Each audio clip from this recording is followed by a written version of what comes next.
There's nothing that's being done here.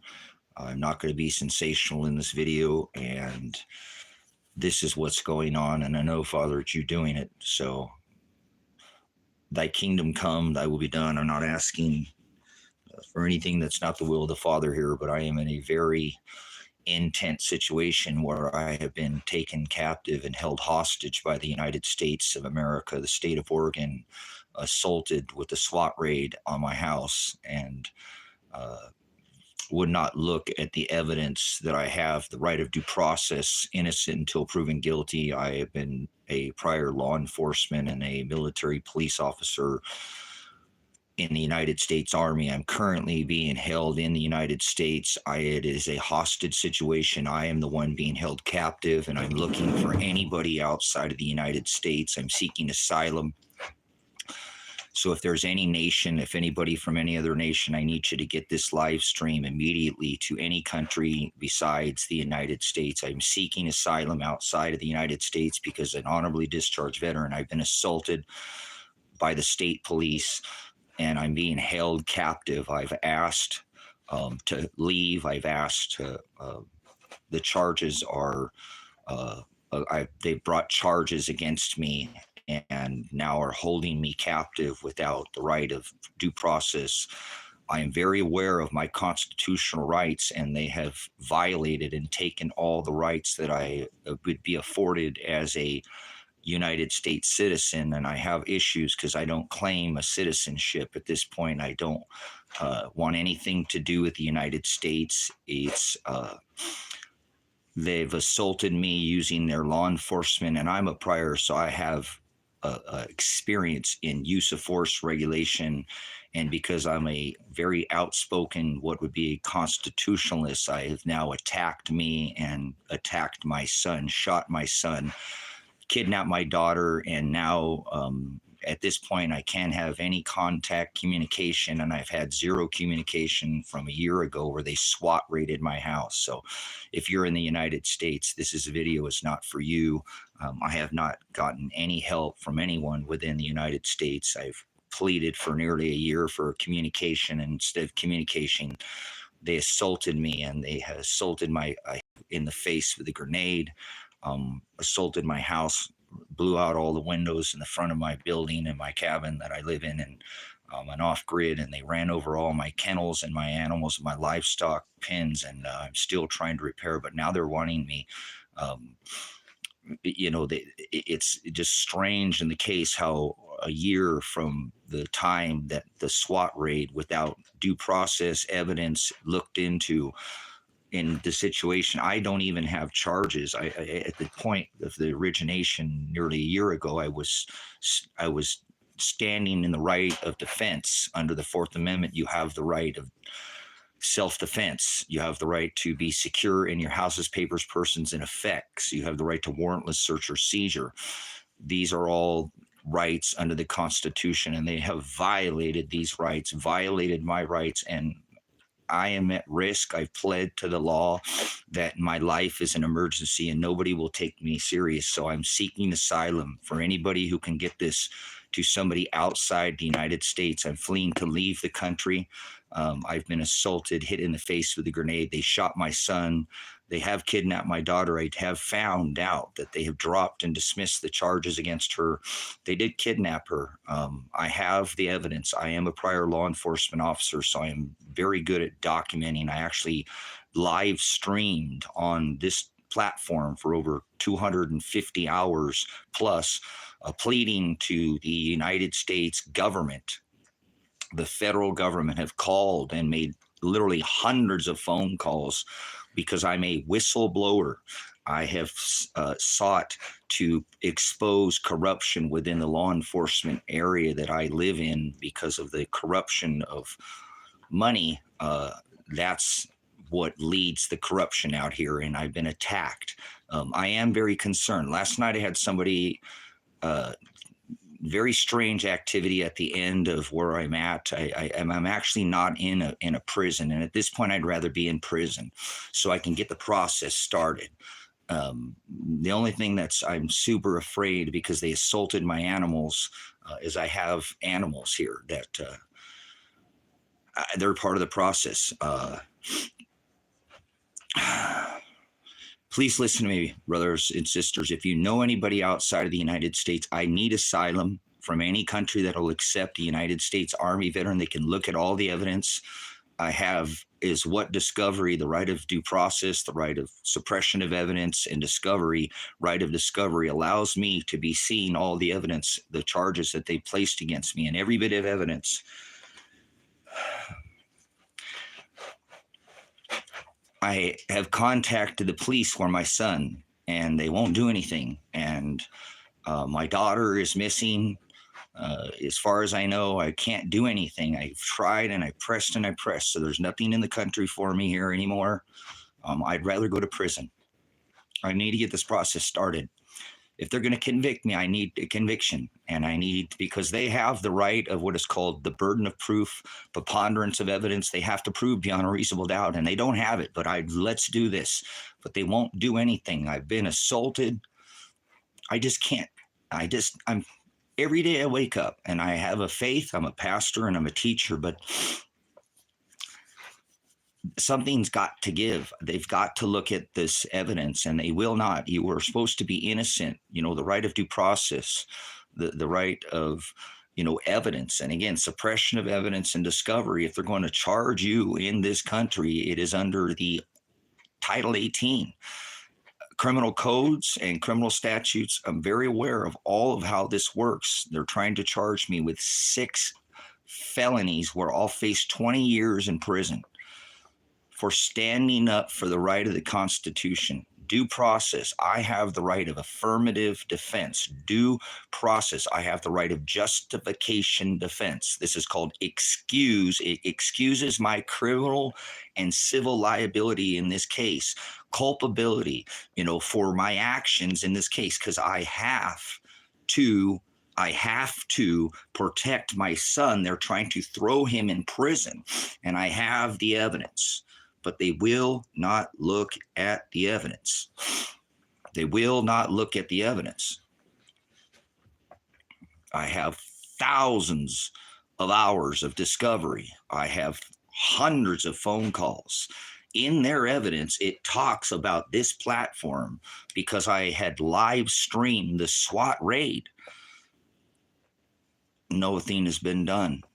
Nothing has been done. They wrecked this ministry, the livestock kennels, all the ability to keep the animals contained. And I pleaded with the courts to let me out of jail, that I had animals, that with the doors open, and I couldn't understand why my doors were left open. It's because the 5 tear gas canisters, not only did they hit me in the face with a grenade without looking into any of the evidence, and there was no threat of violence, none, 0 threat of violence, the right to use my First Amendment, to fight with my First Amendment. Congress shall establish no law prohibiting the exercise of free speech, of the press, and of religion. And they have failed to give me this right of due process. So my actions are justified. My actions are excused. My civil and criminal liability in this case is self-defense under the 4th Amendment of the right to be secure in your houses, papers, persons, and effects. The right, again,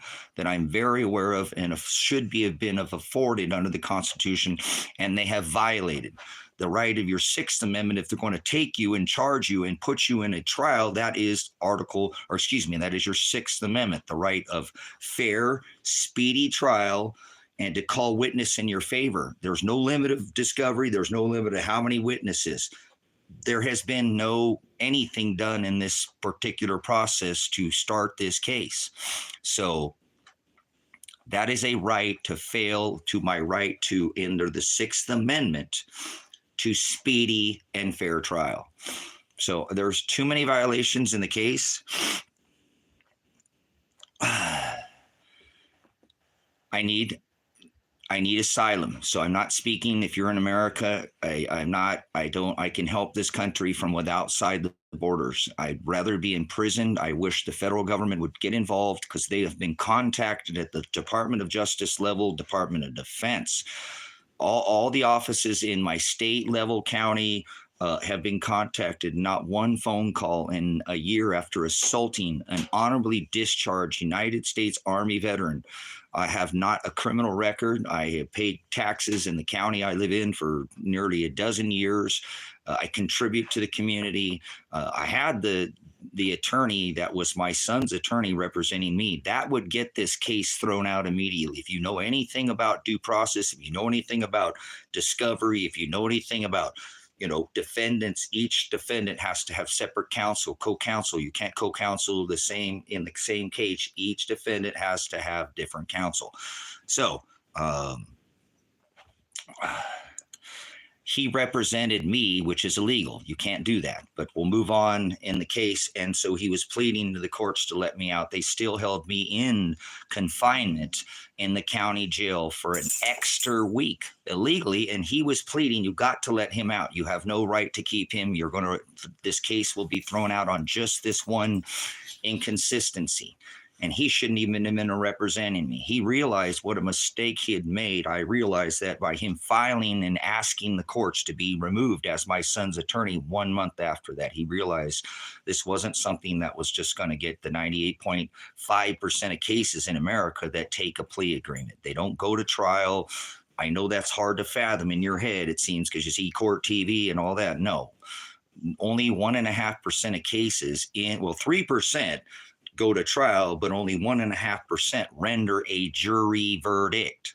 Trial by jury, selected by your peers. I understand this constitutional right because I was a law enforcement officer. I don't like law enforcement in this country. They don't enforce actual criminal law, but criminal is actually a term of accounting. So they don't like people like me because I'm a threat. So let me go.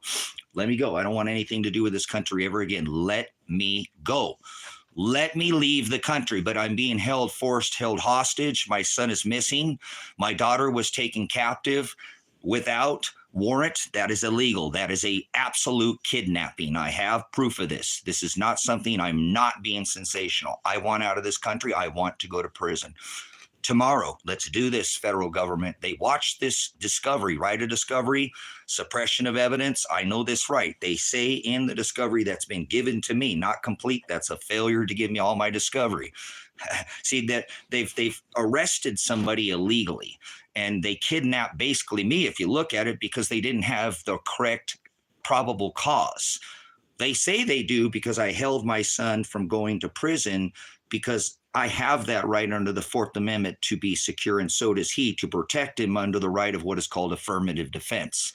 It justifies, again, excuses my civil and criminal actions liability in this case to say, hey, no, you're not going to arrest him here. You have to look at the evidence. And they never have. And it's been a year since they SWAT raided this house. And not one time has anybody ever contacted me from the federal government, who I have contacted. Every special office, being all these numbers, will call me one time. It's almost like they did hit me in the head and I died that day.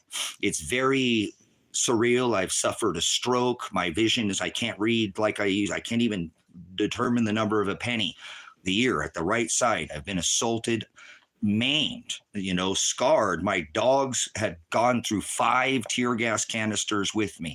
They were savages. If you'd like to see the SWAT raid, it's on the playlist. I can't watch it.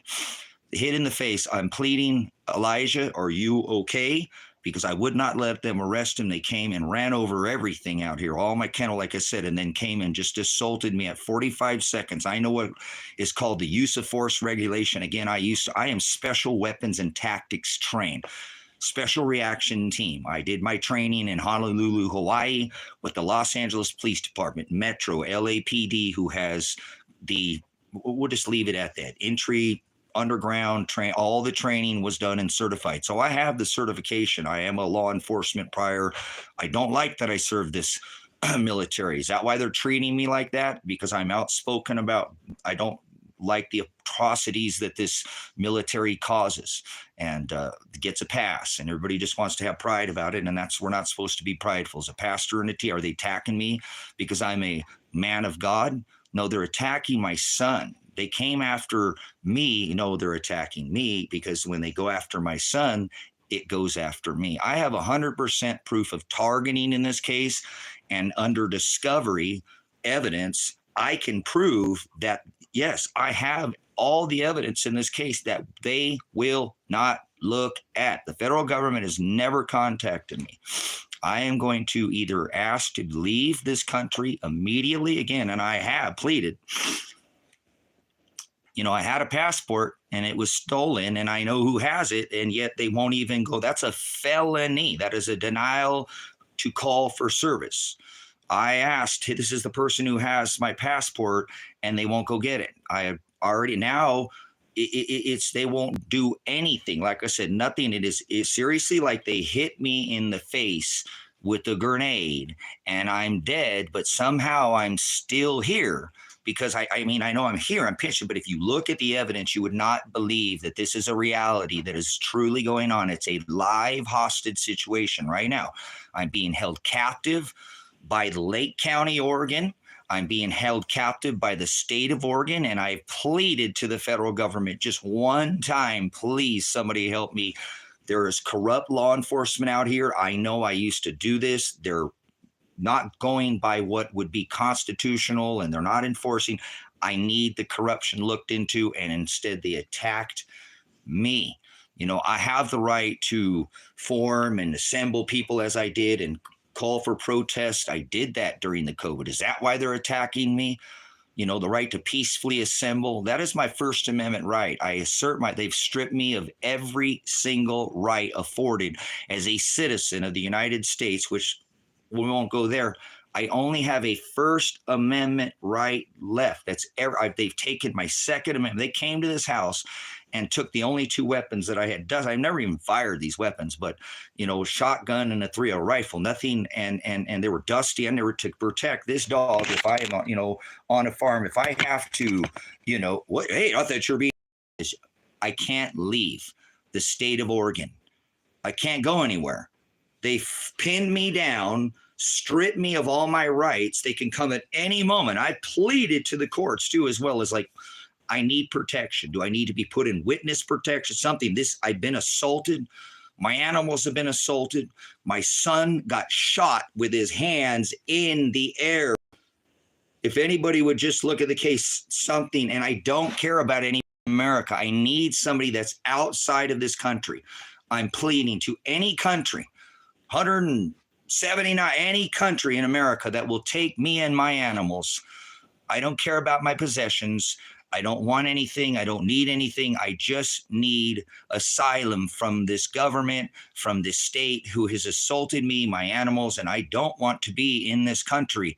It doesn't mean that I don't like the people in the country, but I don't want to be here. Why are they not? There's all these people, 50 million people. Is that why they don't like me? Because I expose the apostasy, the atrocity, the hypocrisy of what goes on.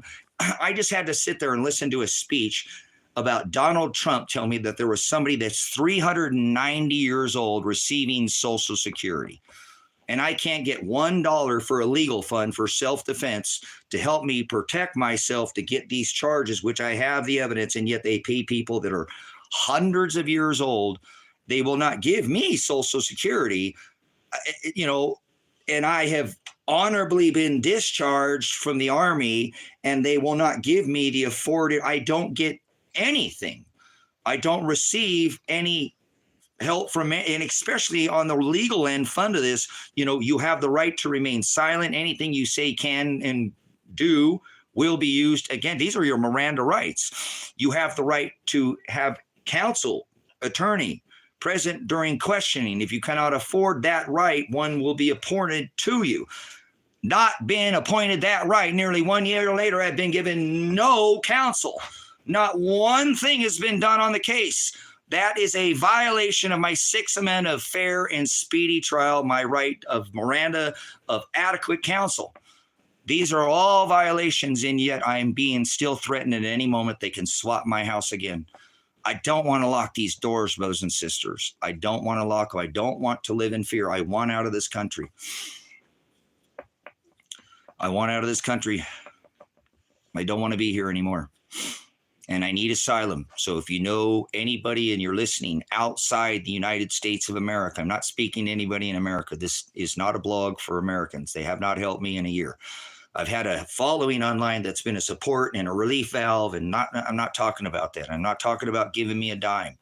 I'm talking about somebody can make a call and go, this veteran has absolutely been assaulted, stripped of every single right, and now they're literally forcing him and caged him. He can't even leave, and all he's asked to do is go without violence. He called for no violence, and they brought violence anyways. They assaulted him. I've been assaulted. I think that the officer who threw the grenade in my face should either definitely a use of force regulation violation and a Fourth Amendment violation, the right to be secure in my house, papers, persons, and effects, attempted murder. You should not be able to take a grenade to the face. So I do think that I could be dead. And I know that sounds kind of, well, that's pretty off. But how has this gone 1 year and not one single thing legally has been done? If I'm alive and you're hearing me and I'm not dead and there's anybody outside this country, I'm asking you to go to whoever it is in your country and ask them to bring me outside the country. I don't want to hurt anybody in America. I seek not even the officer who hit me in the face with a grenade to hurt anybody. I don't have any weapons, so I can't do anything. I can't even protect my animals right now. They stripped me of my Second Amendment right. I only have a First Amendment. If they silence me, it will probably and I'm okay, whatever happens, because I'm a pastor, I have faith, and there's nothing happening here that's not by chance. And so I'm not I'm anxious. I'm not doing this out of spite. I'm not doing this this is a methodic pace that I've taken. I cannot believe that I'm still alive today. And 1 year near later, I have been not afforded any legal counsel and done anything. That is a violation of my Sixth Amendment to fair trial. I need asylum out of the United States. If anybody's listening from any country and they would take this Army veteran, I need out of this country. I need to take my 2 dogs and my cats if I can. I'll find homes for the livestock, but I'd like to leave the country immediately, or I'd like them to get a hold of, I don't care if it's Trump. I'm not going to even talk about that right now. Tell them to put me in prison so I can file my right of appeal and take this to a federal appellate case. I need to go to prison, or I'll figure out the dogs. That's what kills me. It just breaks my heart what they've done to my animals. So I'm seeking asylum outside the United States. If you know anybody's listening from outside, Russia is fine. Czechoslovakia. I'll go to Syria. I don't care anywhere. India. China's okay. I love China. Sound like Trump, don't I? All right, guys, it is what it is, but I have to do this as a United States Army veteran. If I'm alive, I should be afforded the right of every other citizen, and I have none. I only have a First Amendment. So if I'm still alive and you're out there and you're listening anywhere in all these countries, please go speak to anybody in your government. And South Africa would be great. I'd love to go to South Africa, anywhere but America.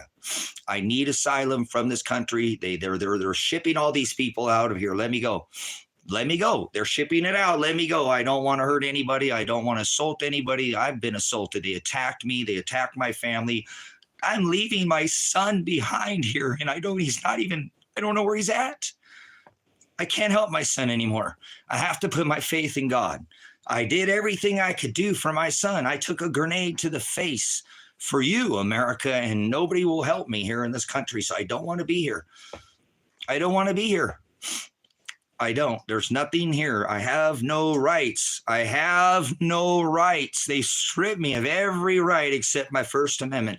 And they hit me in the face to try to shut me up. I do feel as if anybody ever looked into the evidence in this case, they'd realize there was one thing. They either came here to shut me up or kill me. So attempted murder charges or excessive force violation, and no investigation, no nothing has been done. So maybe there's a country that can grab me up somehow and get me out of here safely so I don't get assaulted again. I've stood up for the Constitution. I've stood up as a right, to defend this country, have an honorable discharge, DD 214.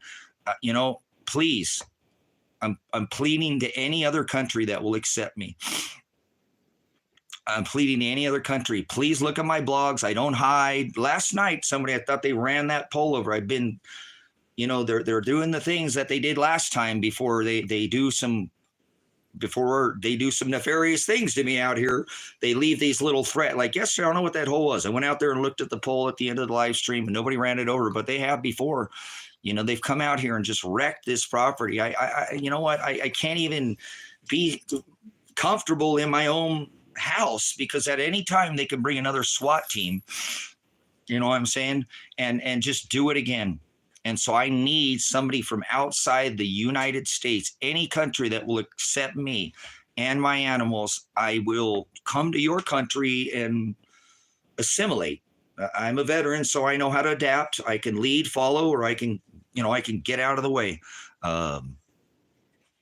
So any country outside the United States, this is not a sensational live stream. I had to live stream the SWAT raid, and I'm thankful for the internet, the age that we live in, that we can record these things and have this ability. So if you have any concern and you are inside the United States, I don't think anything will happen, because for nearly a whole year, nothing's been done. But if you'd like to look out on the playlist, you can subscribe to the channel, and you can see the assault of hitting me in the face with a grenade for only attempting to ask if my son was okay.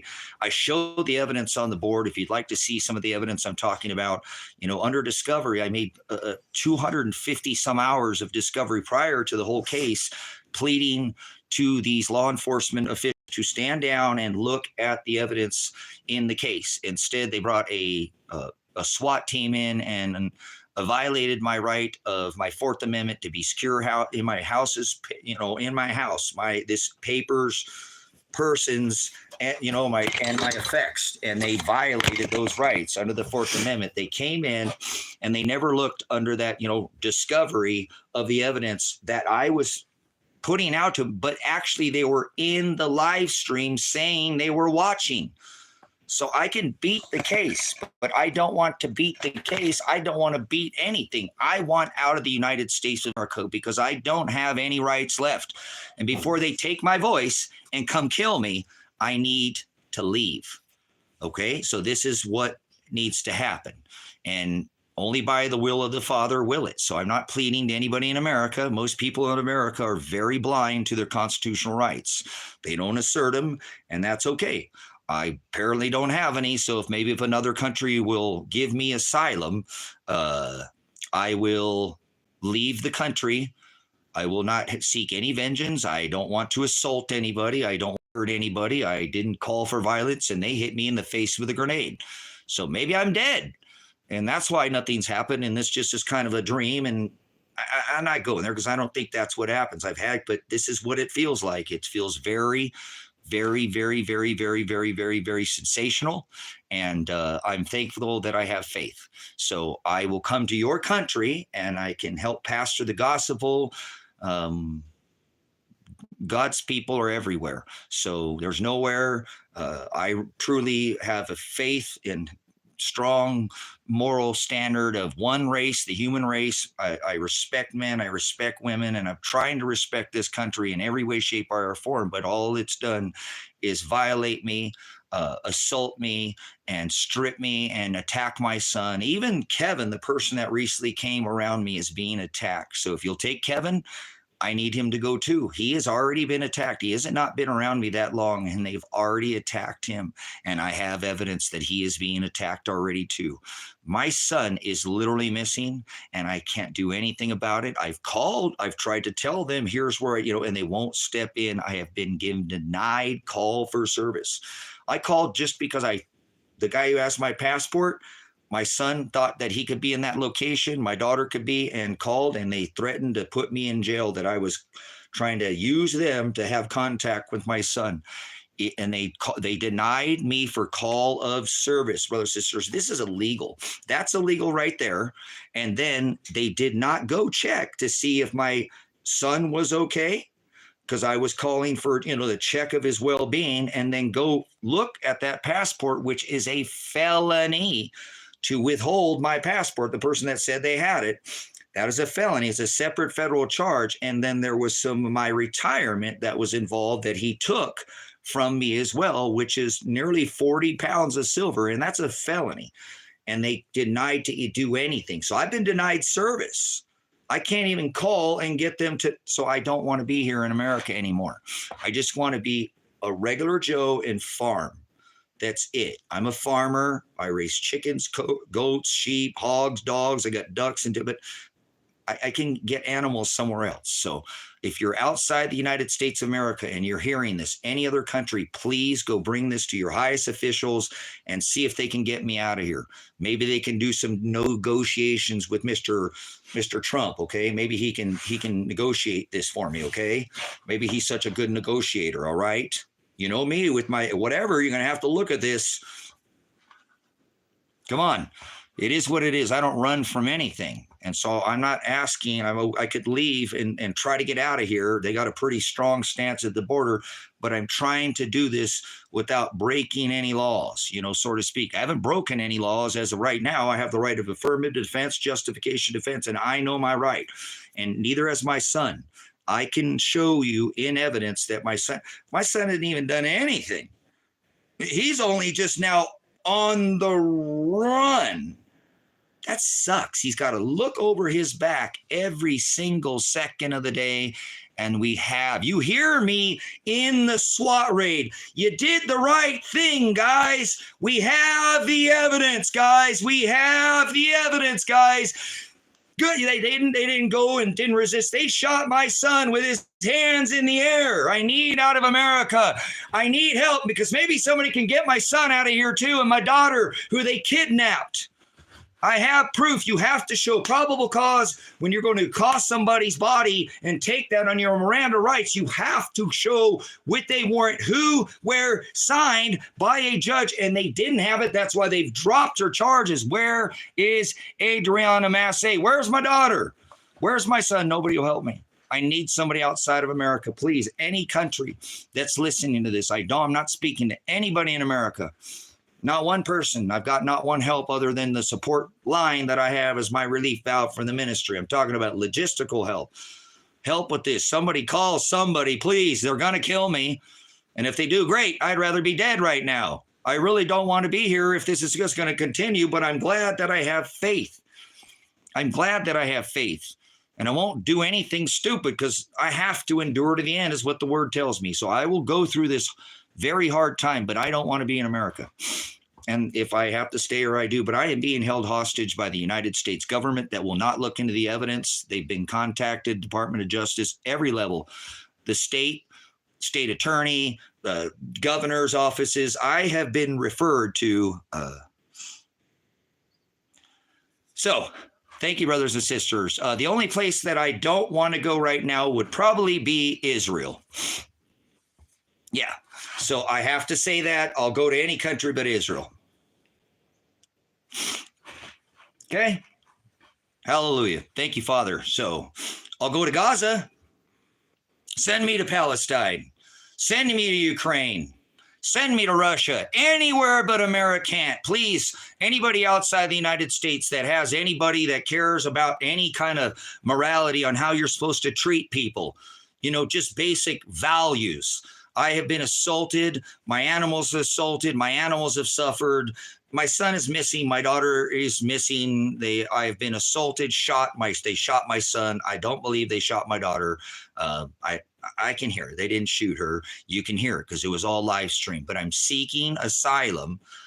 I'm seeking asylum outside the United States of America. Are you somewhere outside of the United States? If you're in the United States, please use your right to remain silent. I don't want to hear from you. You are not in my eyes at this point in time. I'll go try to help you, but I got to get out of this country to help you. This country has assaulted me. So I'm trying to help you outside of this country, and it can be done. You know, we have the internet. So I am thankful for that internet because it kept me alive. You will see in the live stream, if you go watch it, it's on the playlist that they tried to get me off my live stream. I've had people come forward and tell me this. That's why they kept calling you. How is it that I called the state of Oregon? How many times for years? Not one time did they call me. And then they call me actually when they're assaulted me, already tear gassing my house, trying to force me and to get my weapon to come out so they can shoot me dead is what the evidence shows. So I'm not speaking. I don't need to bring any weapons. I'll go to a country that has not. Send me to Australia. Mexico's okay. American, I'm seeking asylum. I'm United States is a live hostage situation. Call now. Anybody. I'm not speaking to U.S. citizens. they allow things like an American drafting of women, and so I have to try to, maybe I can help the women outside of the country, because the men in America don't care about the women in America. See, this is the things I get assaulted for, because American men are not going to want to hear that, but that's a fact, 100%. They are going to draft the women in America, and the men of America have not spoken up and said a single thing about it. So I'm going to continue to fight for the right of the women in America, and there's men, but they don't act like men. They act like you have the right to remain silent, and that's all they do. They are the silent majority of this country, and I think the women have a stronger backbone and have more of a moral standard at this point in time, and I think that's why we see women in America kind of have to step up their game, because the men in America have allowed them to become draft fodder in war like Ukraine. So please, I'm helping. I'm trying to help myself right now, because I helped my son. I was assaulted, and they're threatened to throw me in prison for 20 years. I'd rather go sit in a prison right now and start the case.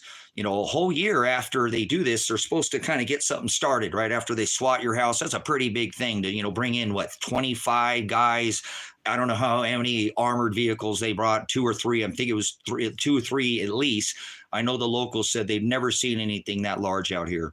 They've been here, longer than me. I've been here, decade or more, and they've never seen that many SWAT vehicles, that many men in one location. They thought it was, the end of the world, but no, they were coming out to get a guy with no criminal record, not threatening any violence, only asking them to look into my son's hours of community service that nearly 3 years prior he had already done, and they said he didn't do them, but it was the way he had to do them to even just leave where he was at. It's very clear. There's pounds and mounds and mounds and mounds of evidence to show that they have now again violated my son's right and actually made him an indentured slave to what is known as the probation system. He gotten in trouble. That's okay. People get in trouble, right? I'm not condoning any of his behavior, but he's only one of 5 guys to go to jail in the same exact case.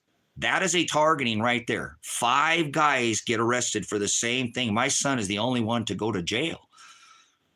For a year almost, they put him in county, and then even have chopped ramen, no soup, no nothing at the time.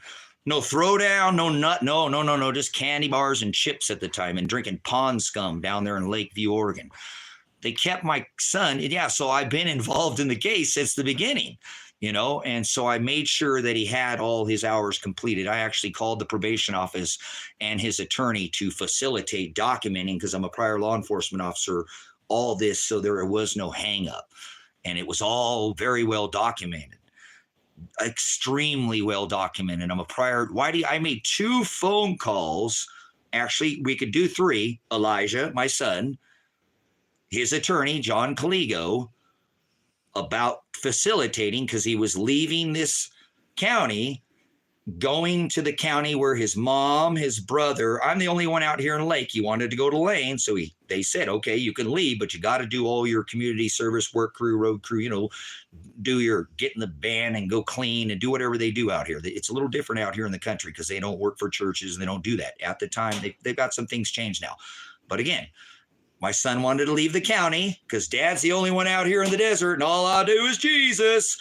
He said, Dad, I want to go where my brother's at. I want to go over there. Nana's over there, Grandpa, Papa, aunts, uncles, niece, all his family's there. I'm a loner out here by myself, so I help facilitate that. So I called his, probation office, Lake County, and said, hey, I want to make sure before he leaves, I've called his attorney, and he wants to make sure we get documentation of this so that this is a nice, smooth transition. He's going from the county where the attorney is at, okay?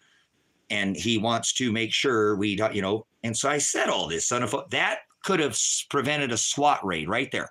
That one phone call would prevent a SWAT raid. Looking into the 5 people he did his probation with, would kind of been nice, right? He did it with Tom, Dawn, Morgan, the 2 females. Those are all males. So he did his probation work, community service with 5 people. 5 people. 5 people he did his probation work with. How about pinging their phones? See, they've not looked into the evidence. This is what I'm saying. This is why they SWAT raided my house, because they said my son, after 4 years, didn't do all the probation community service, where that was the terms of his release out of the county. He had to complete the community service. 4 years later, they come after him because they're mad at me, and they said, hey, you didn't do this back here. And it's like, no. We know he did this. He had to have done this to even, they don't want to look at it.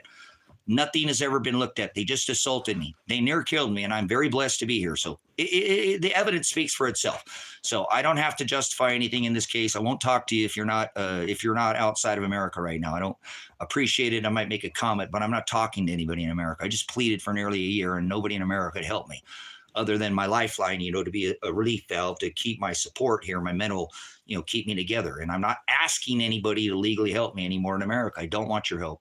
I need to help myself and get out of this country right now. I will go to any country that will accept me. I'm a United States honorably discharged veteran. I'm a pastor. I'm a teacher. I can provide, I can build, I can shut up, I can sit there and work. Because basically right now, just sitting in this country and having no rights, knowing at any minute they can come and swap my house, my life is in danger. This is not a surreal live stream. I am thankful that I have faith in God, and I know that he created all things and that there's nothing that's going to happen. So if somebody's going to call, it could be this stream. It might never happen. They might come tonight and blow my head off because I can't prevent what's going to happen. I have no right of self-defense. It has been taken away from me, stripped my Fourth Amendment, my right to be secure in my house's papers, persons, and effects. They took my Second Amendment from me. I need to go. No, I can't travel outside the state right now. That's why I need asylum. I need a government to get somebody and look at this case and go, look, this guy needs asylum. They've assaulted him. They near murdered him.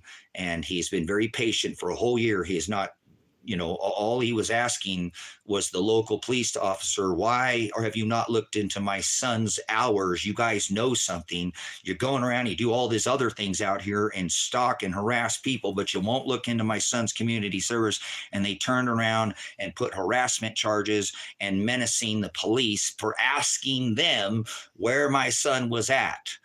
And they turns out that they have him on video, and I thought he was dead, gone and missing, and they know where he's at, but I don't know where he's at, but they do, and they won't tell me. It's unreal what is going on in this case. So thank you, Father, for the calm in my heart, knowing that nothing's going to happen here. I'm not being sensational. The red alert's not like, oh my God, it's the end of the world, but my life is over as you know it. Probably about, a year ago, where I have no criminal record, just an Army veteran out here living off the grid. I make my own power. I carry all my own. I'm just my son. They try to throw him in prison. I stand up for him, and then they assault me. They assault him. You can go in the live streams. You can go into the live stream and see that they literally shot my son with his hands in the air.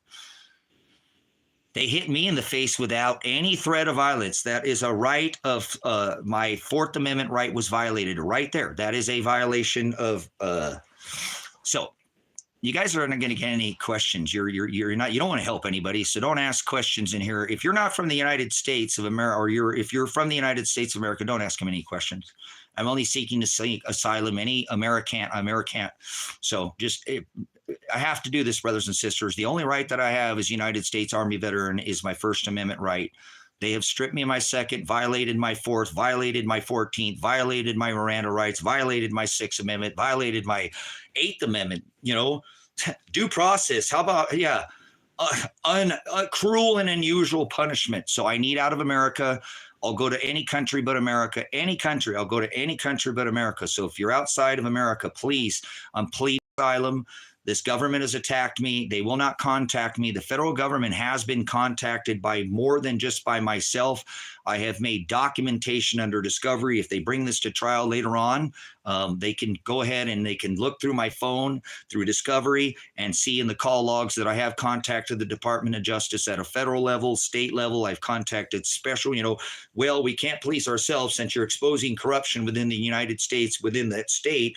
You're going to need to go above. And I've called this office and I've called these offices, and never once has anybody ever one-time return to call.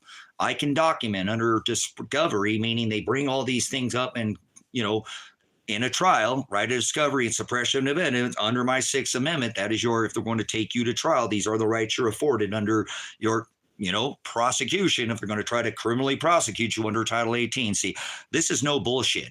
This is reality. They do this. This is a live, not exercise. This is what happens, and this is what they do to people like myself. People think this country's great, but they'll assault a veteran like me who's just trying to stand up for my son's right under affirmative defense to protect his Fourth Amendment right to be secure in his persons. They want to throw him in a prison, and they don't have the evidence to do so. I have the evidence.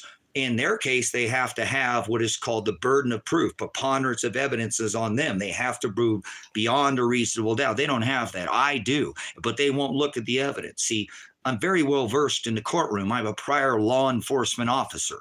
So, yeah, you guys know. You guys called. Some of you guys called. Some of these people in this chat room, because I live stream for 250 some hours, will be on my followers on the subscribers call logs too, that they called Lake County trying to get them to stand down. This guy's got the evidence. You guys say you're in there. You're driving around. Look at his evidence before you just come assault him.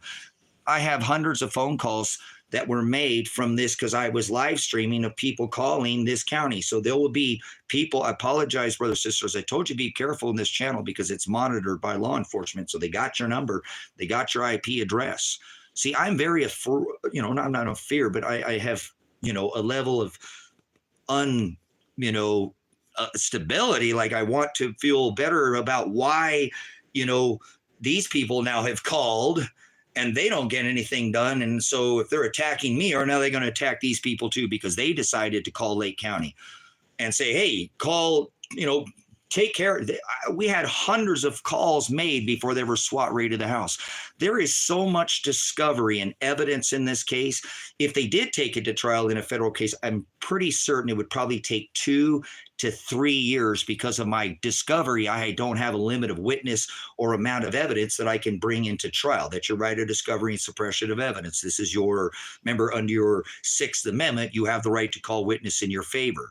Even in witness, that discovery, right of discovery, that could be not actual witness. It could be evidence, suppression of evidence.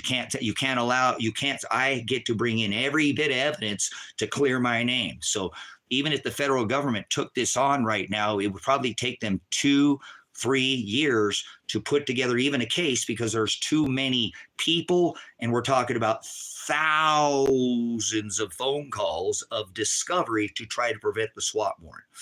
So it is a actual lawsuit, but I would agree right now not to suit the feds.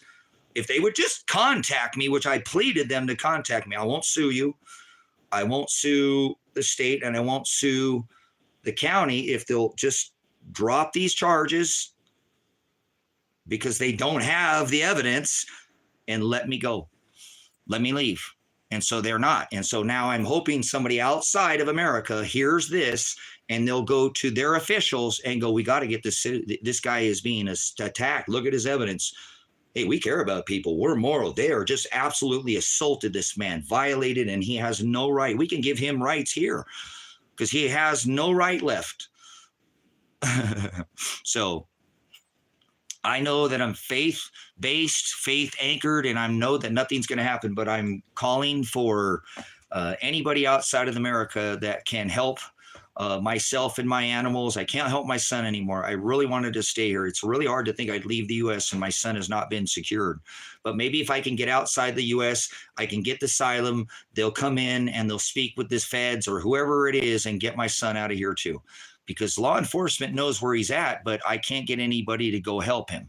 They've literally denied a call for service to go for just his well-being, welfare check. So I'm getting no legal recourse at all. So I would rather either go to prison at this time, get the case started, file an appellate case. I've already put for change of venue because you can't try this case in this county because of jury bias, judge bias, just justification or judicial bias is what the I've spoken with this attorney, just has not done anything in the case. And I've already demanded, him to file a motion to dismiss charges, to file change of venue. I did it in the courts and they won't do it. So I'm not got anywhere. Again, I've made zero movement within the country. So I'm being held captive by the United States. I can't leave. I pleaded to leave without violence. I'm not threatening violence. I don't want violence. I don't even have a weapon to protect myself anymore. They've stripped me of my Second Amendment rights. So I can't even protect myself in America. I don't want to be here. I'd be better in Mexico. They don't have guns there. Australia doesn't have guns. Those are fine. I don't even need to go anywhere that has weapons. All I want to do is grow food and take care of my animals and farm. I don't know if I could, like these people, like politically step down or whatever, because I don't do politics. I like history, but it's hard for me to be quiet about apostasies. We're not supposed to just allow, people to be assaulted, hurt, stepped on. He says, be with the downtrodden, be with the widowed, be with the people that have been suppressed. And I've got Kevin with me, so I'm thankful for that. So I'd like to take Kevin. No, I'm not okay, Chris. I'm not okay. I need to get out of America. I've been assaulted. My daughter was kidnapped. My son was assaulted. It's been nearly wholly 1 year and not anything legally. So I'm seeking asylum outside the United States. Any country that'll accept me, please look into my case. You can contact me. I don't hide. I thought my marker at the end of my driveway got run over, but it didn't. And that's good. Because they were driving around burning out, and I've already had them, come and destroy my property. And I'm not just talking about the law enforcement, but my animals. I don't want my animals to get assaulted. Whatever country it is, I'll do anything but join the military. I don't want to join the military. And I already served in a military capacity. So please contact anybody outside. This is not sensational. I truly am been kidnapped by the state of Oregon, will not let me leave the state. I can move within the state, but that doesn't do me any good because I don't have really nearly, it is the state that can assault me again. So they got me pinned down in a cage. The county, I still haven't left the county where the state of Oregon came and grenaded me in the face, shot my son and kidnapped my daughter. And I have evidence of it. It's not like this is sensational. I have been violated. I have been assaulted. I have suffered a concussion. I have suffered assault. My son was shot. My daughter was kidnapped. I have evidence. Please, somebody outside of the United States, hear this. Please, it's not that I don't, and I'm not pleading like that. I know that thy kingdom come, thy will be done. I can't be here in the United States anymore. I would rather, and I don't want to be without my animals, but I want to get this started. It's got to be a year. If I'm going to go sit in a prison or whatever it is, can I please get it out of the way? Can we get it started?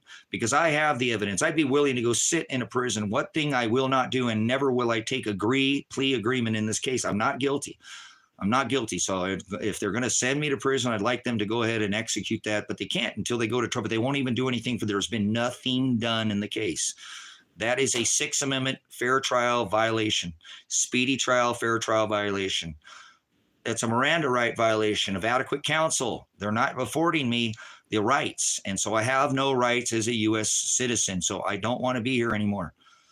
I don't want to be in the United States. If I have to stay here, Father will make me stay here like he's making me stay here now. So there's nothing I can do. I'm not pleading to kind of, I know what I'm doing here. I know what I'm doing. You know what's so hard about this? I'll probably be disconnected from my animals. If the county or the state or the feds actually will get off their ass and do something about this case.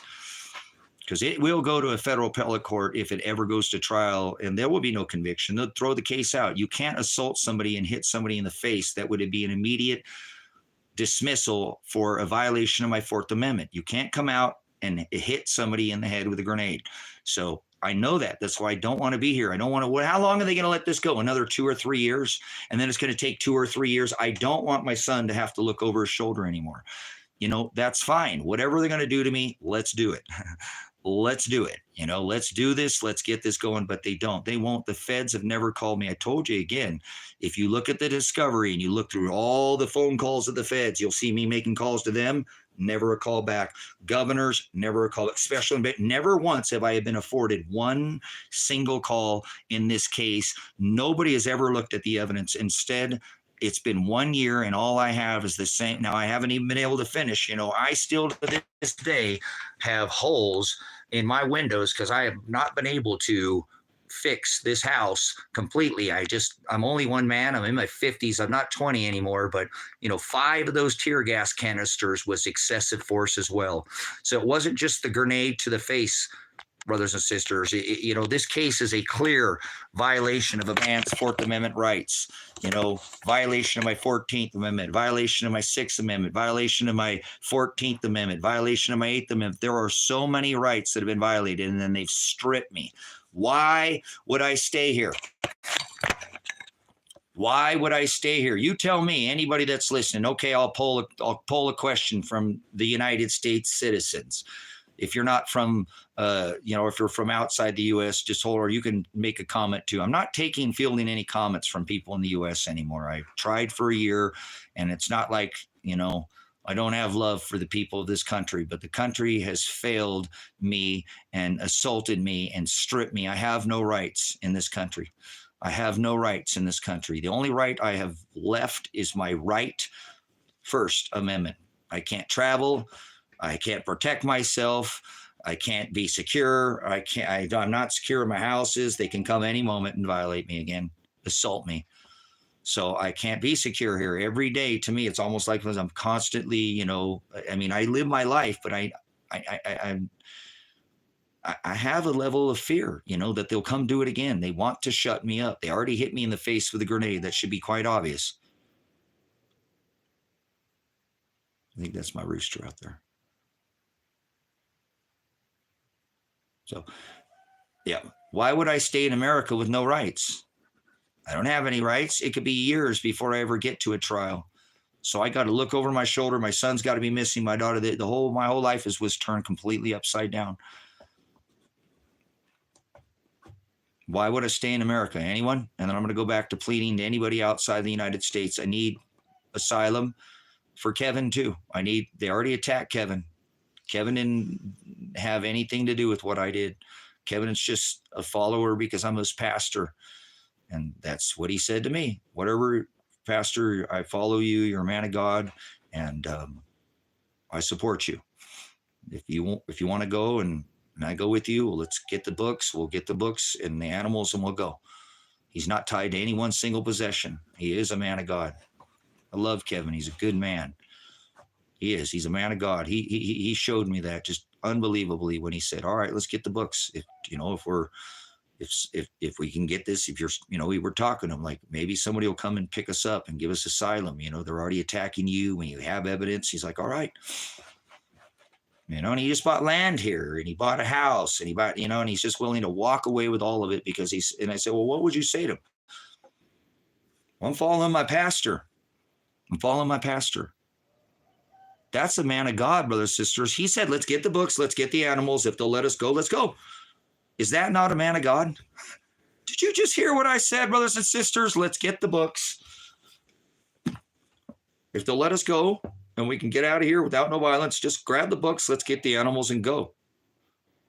That melts my heart, brothers and sisters. He's such a good dude. Truly is. Thank you, Father, for Kevin, somebody to be here. So I know you guys are here with me, on the thing, but, a warm breath of fresh air, somebody, a warm body, somebody who's alive. I'm just so alone. I've been isolated, separated in prison. And a lot of it's because I've done it to myself to live off grid. But, this daily waking up every day and concern for my son's well-being and my daughter's well-being, and hell, I could spend the rest of my life in prison. I'd like to get it going. And don't you want your last moments out of prison, Tracy? No, if that's where I'm going to spend the rest of my life, let's get it going. Let's do this. Prison doesn't scare me. I'm not going to go to prison, but if I do, that's okay. There's nothing that's going to happen. I just don't want to sit here anymore in limbo. You can't assault me, assault my son, kidnap my daughter, and then not do anything about it. That is a violation of fair, speedy trial. That's a violation of due process. Let's get it going, and they won't do anything, brothers. There's no set. They've got a trial date set for July. They can't have a trial in July, brothers and sisters. Do you realize how much discovery, like I said? So let's do this, state of Oregon. Come on, man. SWAT raid the house. Come kill me. Do something. Don't let it just sit here. Feds, why have you never contacted me? During the SWAT raid, I pleaded. I've called the feds. I'm going to tuck my shirt here, get a little more. And nobody's called me. So I've been denied every right as a U.S. citizen, the right of, counsel, the right to be secure. Fourth Amendment rights have been stripped. Second Amendment right. I don't have any rights. So why would I stay in America? Why would I stay in this country? Why? I am looking at 20 years, 6 felony counts right now. Let's do this. Let's get her going. Nothing's been done. So I'm not afraid of the evidence or anything like that. The evidence, the cards will come out exactly as they're supposed to. There's no such thing as luck. Father creates all things. So I'm not anxious. I'm trying to do this because I love this country, the people in it, not the country itself. It's just become apostasy, and it's proof when they do something like this. This is supposed to be a free country where you're supposed to be innocent, the right of due process, until proven guilty in a court of law. That is not at all in this case. That is not at all in this case. So I'm pleading to anybody outside the U.S. If you can go to any of your officials. I really don't like government officials, but life ain't Burger King. I don't know. I think they have that in other countries. I don't eat fast food. You can't always have it your way. So, I am adaptable. I'll do, I'm sure I'm going to have to probably jump through hoops, whatever it takes. Please, I'm seeking asylum outside the United States, any country that will accept me and my animals. This is an emergency live stream. I've already pleaded with the council and they won't do anything.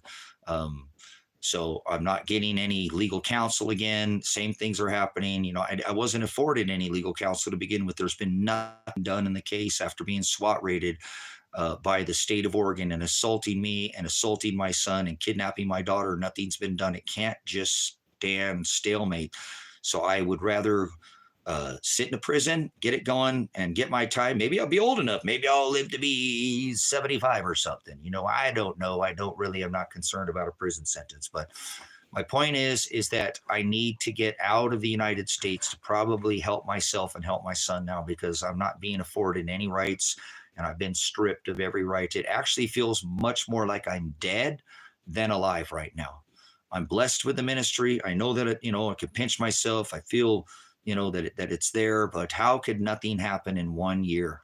You get assaulted, your son gets assaulted, your daughter gets kidnapped, and they don't do anything. So there's nothing happening in this case, and I need to get it maybe moving forward by asylum. A country will pick me up and pick my son maybe later, and I can get him in a better situation. But I have to help myself right now. And I appreciate this ministry, for those who've stood by this ministry and watched me go for thousands of hours, not cursing and just the gospel.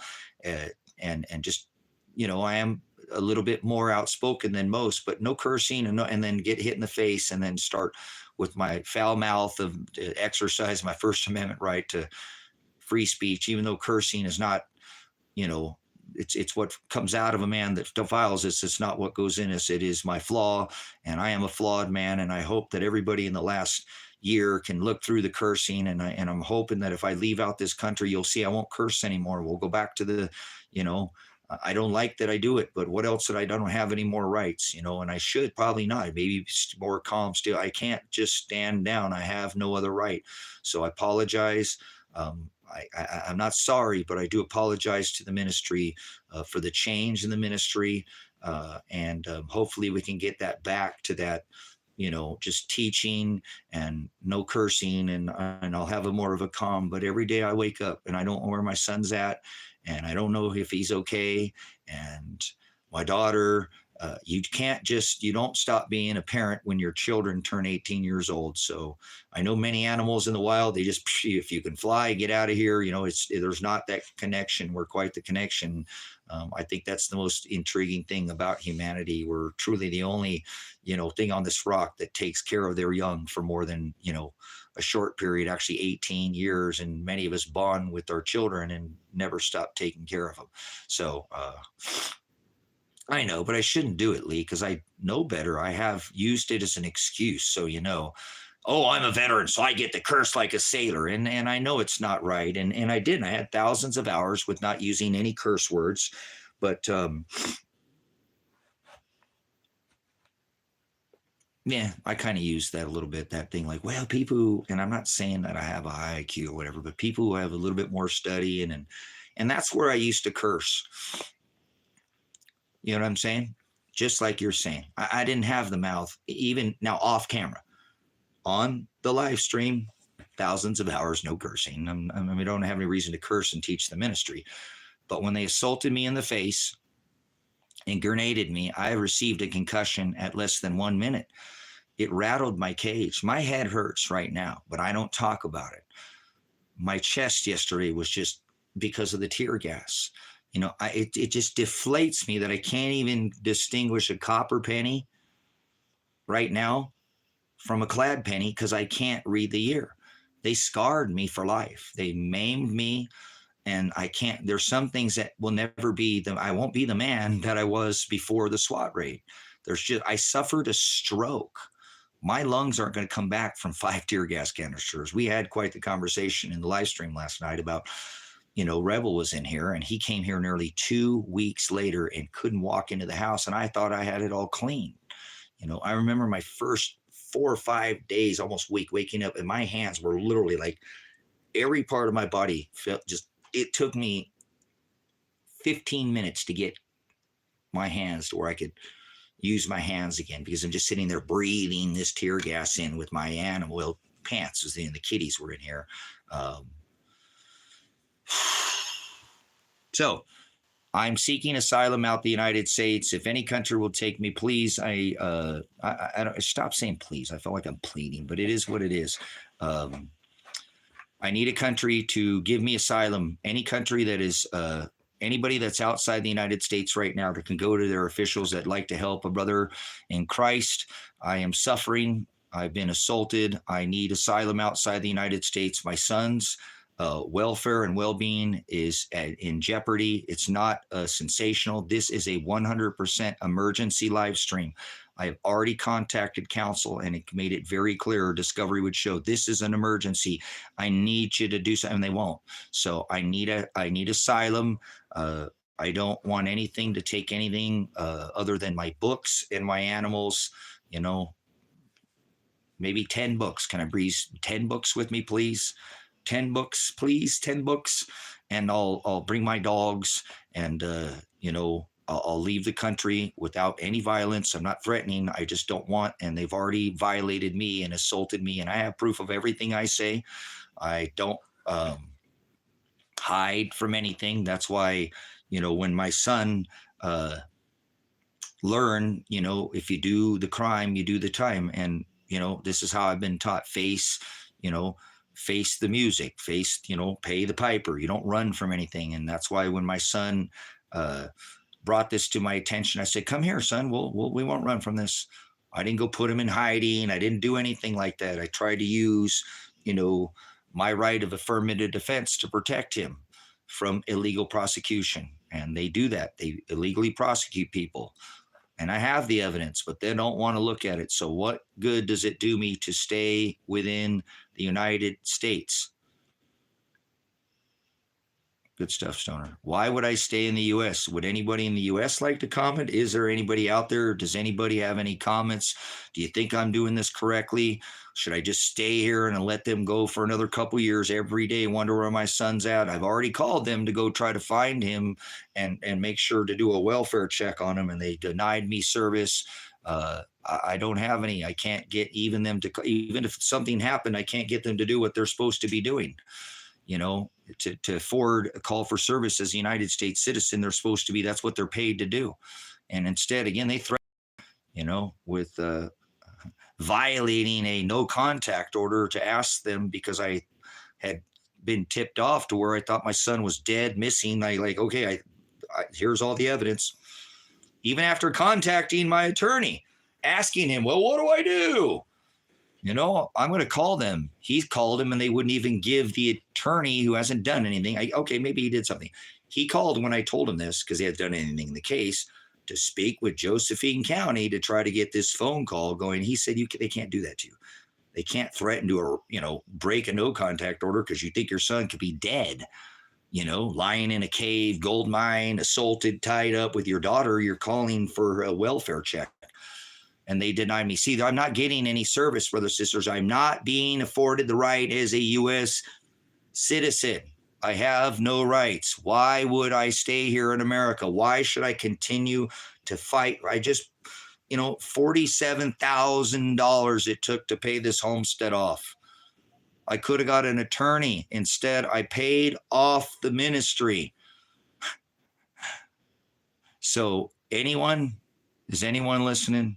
Otherwise, it's okay. Maybe somebody will look at this live stream after, maybe by a year from now, and something will happen, and somebody will see this live stream, and that call will be made finally. Thy kingdom come, thy will be done. Father, I'm not trying to get in the way of your will. Thank you, Father, for this horrible, horrible, horrible suffering that you put me through, my son and my daughter, for the last year. It has been absolutely a nightmare. The hardest time in my life ever. I have just absolutely been just floored, and thank you for that, Father.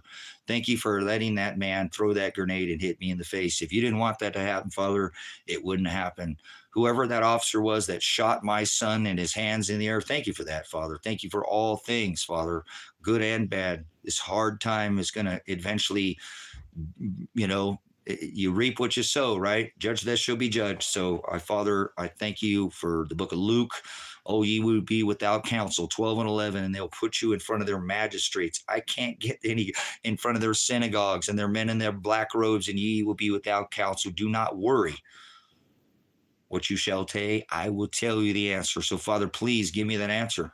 I'm not pleading because I want it. I'm pleading if that's what you want. I have to give time to give thanks, brothers and sisters, for this horrible, horrible beating that he has put me through, my animals through, Kevin through.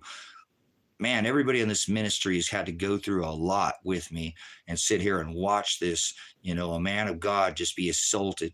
Because if you knew me before the live stream, again, there was no cursing. There was not, I was a little outspoken. I'm a constitutionalist, but they have stripped me of every single right as a United States citizen. I don't have any rights left. Would they like to tell me why would I stay here in America? Why would I stay? Leave that comment if you're watching this afterwards. Give me some hope to stay here. Nobody's even leaving comments anymore. But why would I stay in America? What is here? I don't have any rights. As a United States Army discharged veteran, honorably discharged, they've taken every right that I have. I only have the right to talk. Anything else, it's been taken from me. Why would I stay in this country? So leave that in the comment section for me if you could, and I don't care if you're an American citizen or not. So I'm not getting, just so you know, any comments in the chat. It's like, well, then you might have liked me Lee off of screen, you know what I'm saying? Because I was more like that. I try to use it, and I don't put exclamation points, kind of like you said, to make a point, because I don't write an exclamation point. I haven't written an exclamation point. You won't see it in any of my writing in probably 15 years. I don't use that. When I make a point, but I don't use that exclamation point. But that's a reference, Lee, is what I'm saying. When I did curse, I tried to use it as a see, brothers, sisters, this is why I want to get out of America. Because if this person trick shot is an American, this is a problem that I have too with America. I think I'd get along with people better outside the U.S. People in the U.S. are drug pushers. A lot of people are on medicine cabinet, Adderall and all these, this reference to their drug pushers. A lot of people, they hear somebody who's in just speaking truth. They think something's wrong with them. They want to clinically label them or put them in a prescription so they can get some side effects. So this is the people I have to, as a United States Army veteran, I gave that person, Congress gave them the right to free speech, right? It's a God-given natural organic right. But this is the issue I have with these people in America. They could help their people, and this is how they want to help them, by drugging them to death. This is what the government did remember, here, take this. So this is why, as an American, I defend the right of the people, but this is what comes out of their mouth. if you've been a follower of this platform, why would I stay in America? Because I'm pretty sure this toxic trick shot is a U.S. citizen. This is the stuff they come up with on a regular basis. You've been here and you know what I'm saying. They constantly push drugs. So why, when I stay in a country where basically most of the U.S. citizen is either on drugs or pushing drugs on you in one way, shape, or form, or trying to label you with some kind of mental disability, you know what I'm saying? Or they get off on like this. The American people, there's a lot of U.S. citizens that derive pleasure from other people's pain. And I don't want to be around like that. I could go to Mexico, and I'm not saying that things don't happen, but people are much more familiar, family oriented, and they're, you know, they don't have this kind of morality, you know. They're more, you know, centered in their traditions and their values. These people in America completely, they derive pleasure from pain. You know, that is a twisted mindset. And it's not just here in America, but I see that here in this country with my own eyes. So I don't think that this country is for me anymore. Like I said, if I could turn the internet off, I would. I just go farm. And because I don't necessarily, it's toxic. You got people like this trying to push drugs on you. And it's hard, brothers, sisters. As a United States Army veteran, you know you defended their right, but this is the State of the Union right now. It's kind of a regular thing. You know what I'm saying? So it's quite alarming, you know, that a good amount of the populace is either on some kind of Xanax or Adderall. They're Mexican Americans, basically. Many of them are just straight up just gone, you know, because they need an escape. This is a hard country to just get by in. And so some people just do that to get by, derive pleasure by lowering people's standards to make them feel better. Yeah, bring them down and it lifts them up. Isn't that sick? You know what I'm saying? But all right, moving on. See, it's so hard for me to not help. Just one side note, I just put up another 3 silver coins. They belong to my granddaughter. Outstanding, man. Good, Lee. Good stuff. You know, father's money. So, but see, it's so hard for me. See, that's the problem with me, brothers and sisters. All I want to do is help. You can't tell somebody like me, join the military at 17 years old, to stop helping people. That's why I have 6 felony charges right now. Not because me, because I'm helping somebody else. Wait a minute. So you didn't do anything? No, I didn't do anything. You're literally facing 6 felonies. Yeah, because I won't let them arrest my son. That's not illegal. I have the right of affirmative defense, self-defense, justification defense. You know what I'm saying? I have my right. I know that right. I have an extensive background in law enforcement. I'm a constitutionalist, and people don't like that. I thought this was a constitutional republic. It's not. It's not a constitutional republic. It's actually a corporation. So maybe that's why people act the way they do. They take too much drugs, fentanyl, and they come in chats like this, and they're toxic. Toxon is the bow and the arrow. Remember Cupid, Nimrod, you know?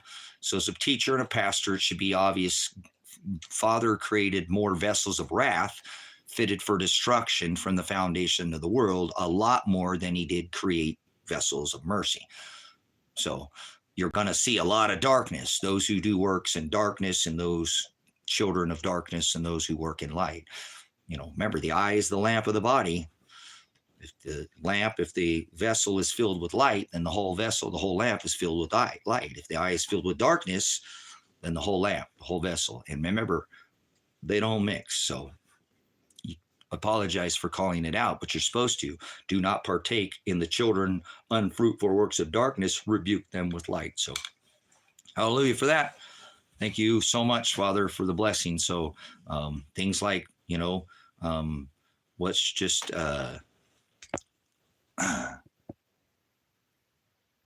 nice. Thank you for your testimony, Lee, because something like that, and I'm not trying to give Lee a monetary gain. I'm just hoping Lee heard said, oh man, I could at least keep what I have. The man who loses the least in this next go around is probably going to win the most, right? Silver, precious metals, try not to lose what you have. It's a stable, you know, not trying to be rich, just trying not to lose what we have. So things like that, just making little references, and people always looking at me so negative in line in America because I'm asking the little, 17, 19, 25-year-old, 50-year-old lady who's working the cashier register, hey, do you look for silver change in your coins? Do you look for silver? Huh? Well, you have that change drawer open. Do you know what it sounds like when it hits the counter? And I'll pull a quarter out of my pocket and show them. And the people behind me are getting all mad because they want to ring up their groceries. You know what I'm saying? And I've looked behind and went, go somewhere else. Go find another line, over there so much they sound like a bull. I can hear them behind me breathing on my neck. Oh, they want to, and I'm slowing down life asking the lady, hey, do you look for silver change? Anything 1964 or older is silver. A quarter is what, like 25 times face? That's like $6 right now for a quarter, a silver quarter. That adds to the minimum wage a lot. You know what I mean? So I've done this for, decades, brothers and sisters. So just things like that, opening doors for people, letting people in traffic. They're just certain things I cannot try. Two kinds of people on this rock, brothers and sisters. You'll know them by their fruit: service to self and service to others. So, again, I'm not trying to justify anything I've done like I'm some big charity case because I want to help all my life. But I did join the United States Army at 17 years old, thought I can go save the world, fix everything. And I was just going to, I was going to help Ariel. My family told me I had the same mentality as a child, trying to help people, always reaching out. It's just what it is that I did. My son was the same way growing up, giving away all his toys and stuff. He's a good kid.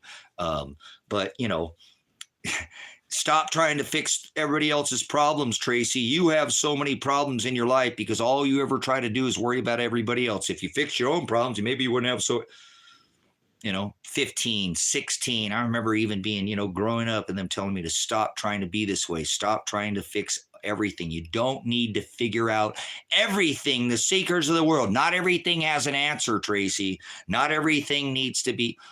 At 17 years old, I said, you know what? I'm joining the United States Army. You can't tell me. Remember, I'm going to fix the world. I'm going to save the world. I'm going to figure out all the answers to the whole, at 17. That's my mentality. You're not going to tell me I can't help people. Bye, family. You think I'm crazy. You call me blood. Blood's thicker than water. No, it's not. You ever been a part of a brotherhood? Well, I found that out real quick when I joined the United States Army, that blood is not thicker than water. Your brothers and your sisters and your mother, in this case, are those that do the will of the Father. But brotherhood, something completely different.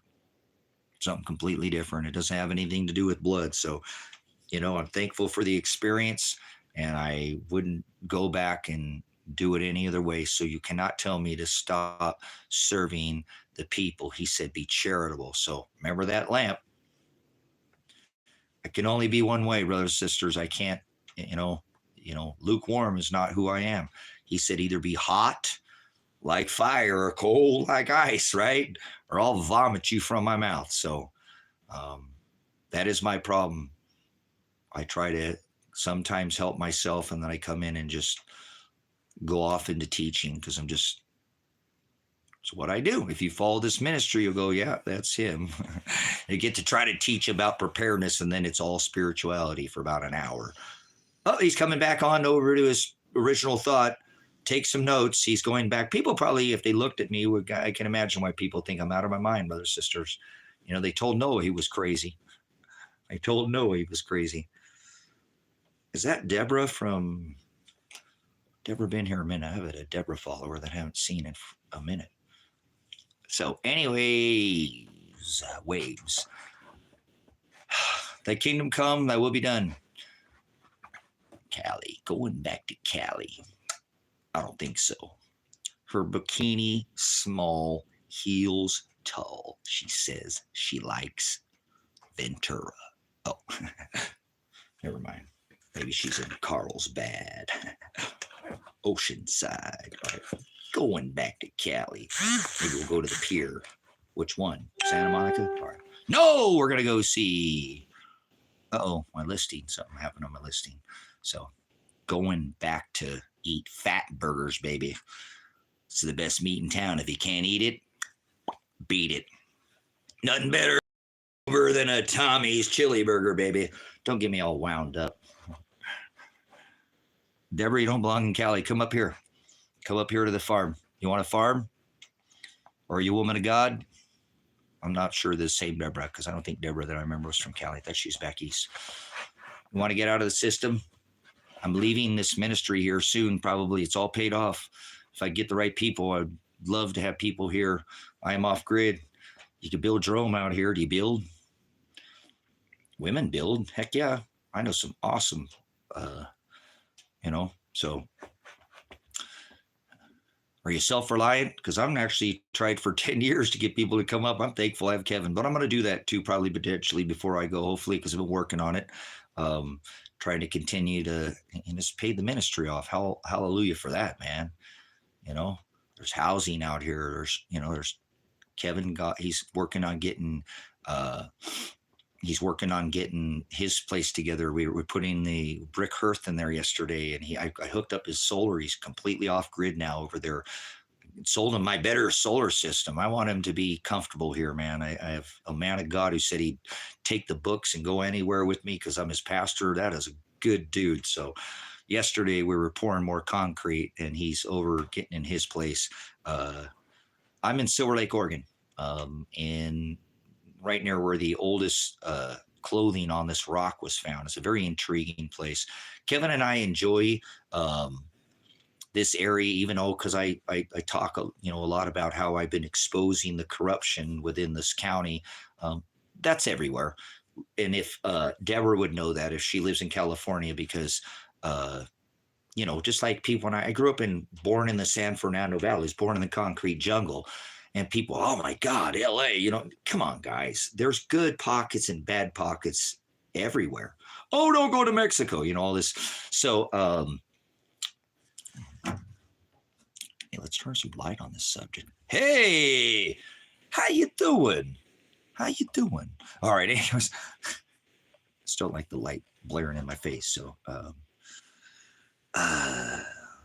yeah, Oregon has its, because if you've been to both, I've been to all 50 states, Deborah. If you've been to both, you know that this state has its issues. Oregon has its issues. Washington, every state has its issues. You make your life a lot of the times kind of what it is, so to speak. You become a product of your environment. That's true, right? So come on, I've been back east, for a while. You kind of pick up a little bit of a twang. You live back there for a while, you got to adapt, so, but there is, Oregon's got its issues. California's got its issues. California would actually be the last state that I would live in, brothers and sisters. That state is absolutely, but I remember growing up, to me, everything north of Sacramento was Oregon. I'm old school Cali, okay? I am. Yeah, like I'm pumping taco Cali. You don't know me. I'm Flukies. You know what Flukies is? How about hot dog on a stick? Oh, wait, that's still open. That's a bit. Yeah, I'm like dirty, hella filthy, dirty South. So, you know what I'm saying? People, you have a mindset. You grow up in Los Angeles, California. You think everything east of the California border is the East Coast. You don't know how Cali I am. You know what I'm saying? Seriously. Growing up with the West Coast California mentality, born in the concrete jungle, makes you a completely different entity. It truly does. I've tried to explain to you guys, we're all very different. I've been to every state in this union, and there's no two states that are alike in my discovery of how people from Tennessee don't act like people from New Mexico. So, that's the neat thing about growing up in Los Angeles. My dad taking me to Hollywood all the time. I got to see the first showing at the Grauman's Chinese Theater of Star Wars. Right? I used to go from Santa Monica Beach on my beach cruiser up to Ventura and watch Hulk Hogan lift weights. Some of the stuff I got to see because of where I grew up, and my dad was an actor and whatnot, so it wasn't like I was mesmerized, but it was just neat to be grown up in that environment. because my mentality was not like anybody in my, actually, when I came up to Oregon, I just gamed the hell out of the state. I'm not going to lie to you. I just ran over everybody up here. Not like that, but I would not be like, for example, when I came up here and from Los Angeles, my dad died. He died in a fire. My house burnt down and my dad got killed in a fire. So the state of California was trying to put me, because I didn't have a guardian, I was 16, put me in foster care and I didn't have any family. And so I'm living on the streets of Los Angeles, at 16 years old, trying to keep my younger brother from them to come get him, trying to get Holt with, and I'm living in my car, and they're trying to throw me into foster care or whatever. And so I was forced to come up here to Oregon. I'm saying I tried to stay there. I wanted to finish school, and my dad was dead, but I had a younger brother that I had to take care of and make sure that he didn't get put in foster care. And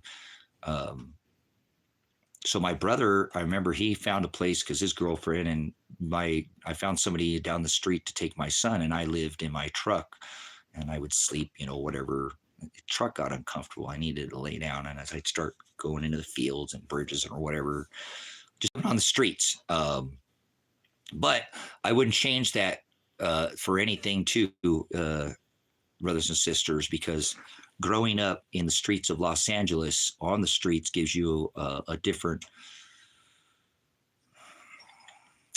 I really love people so much. I don't see color because of where I grew up. I grew up in, again, the concrete jungle, and I know people find that hard to find. But when you grow up in Los Angeles, California, it truly is the melting pot of the nation. You see everything, all walks of life. My dad used to take us to Sunset Strip, right? You know what I'm saying? And the stars and all that. But I mean, there's punk rock pizza, right? It's not punk rock pizza. That's what we called it. But, just all the experience of seeing all, these cultures and ethnicities and I grew up as the minority. Where I grew up, it was 70% Latino, and people wonder why, what is it that, what is it with your thing with Hispanic people? It's like my son, now he's with Adriana now, but he had a thing for a Hispanic woman, and I know why, because they have that a little bit more familial, mentality. I'm not saying that all women are Jezebel, but I just have a respect for that side. I remember when I grew up, I had to be able to learn to speak Espanol, speak Spanish, before I could conversate. They wouldn't. Most of my friends were Latino. Many of them were Latino, and I had to learn to speak to get by. I go to a party or pool party, jump or something, and they wouldn't talk to me in English. They would talk to me in Spanish, and then they would make me understand and actually teach me to speak this Spanish. So that's what I'm saying. I have a mad respect for being around other cultures and actually being the minority. I grew up as the minority, so I know what it's like to be not,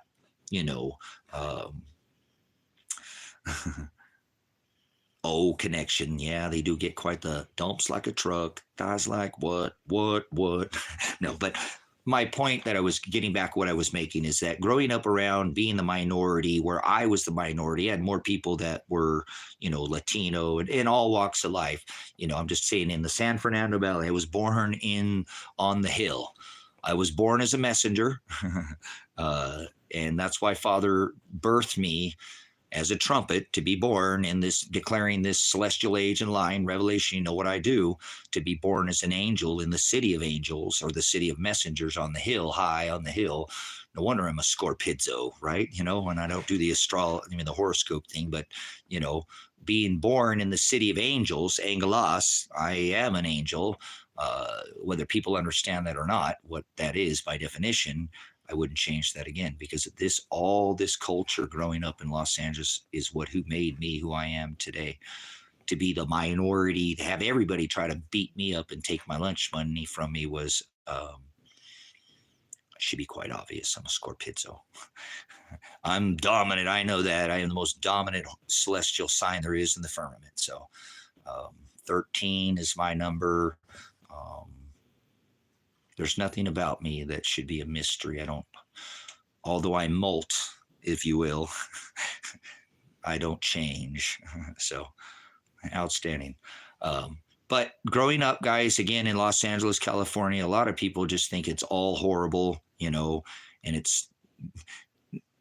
has its issues, but I wouldn't change growing up around everybody, because growing up in Los Angeles, California, being around the melting pot, being around everybody, and then joining the army, being around everybody.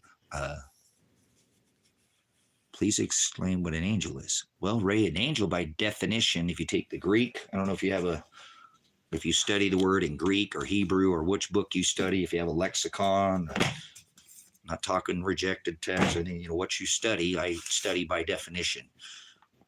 This is one word study. If you just take the word angel, you could take that word. Thank you. The angelos is the word messenger. That's the definition. An angel is a messenger. It means the same thing. Make a connection. So I know people get kind of freaked out when I tell them I'm an angel. If I told them I'm a messenger, they would just, okay. But an angelos, like Los Angeles, I was born in the city of angels, and I come as revelation to declare. And yes, Deborah, I own this homestead. I live off the grid. I make all my own power. I've built this cabin. I have a waterless composting toilet, on-demand shower that I don't ever use. What does that say? Sorry, we're stoned. Oh, anyways, moving on. All right, but yes, I live off the grid. I homestead. I have chickens. I have ducks. I have dogs. I have a very beautiful property, and for 10 years, I've tried to get everybody to come from all over the world to live here, and the only person that's come is Kevin, and I'm thankful I'd rather take quality over quantity any day. So I'm thankful that I don't have people here that are not supposed to be here.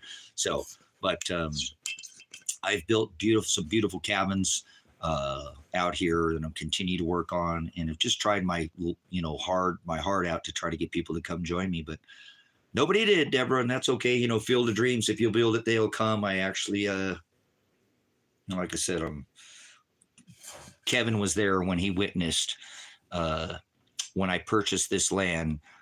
The original person that was there, I said, hey, you remember when I bought this land? I didn't buy this land for me, right? Would you be a witness? And they're like, no, you didn't buy it for you. You bought it to build a community.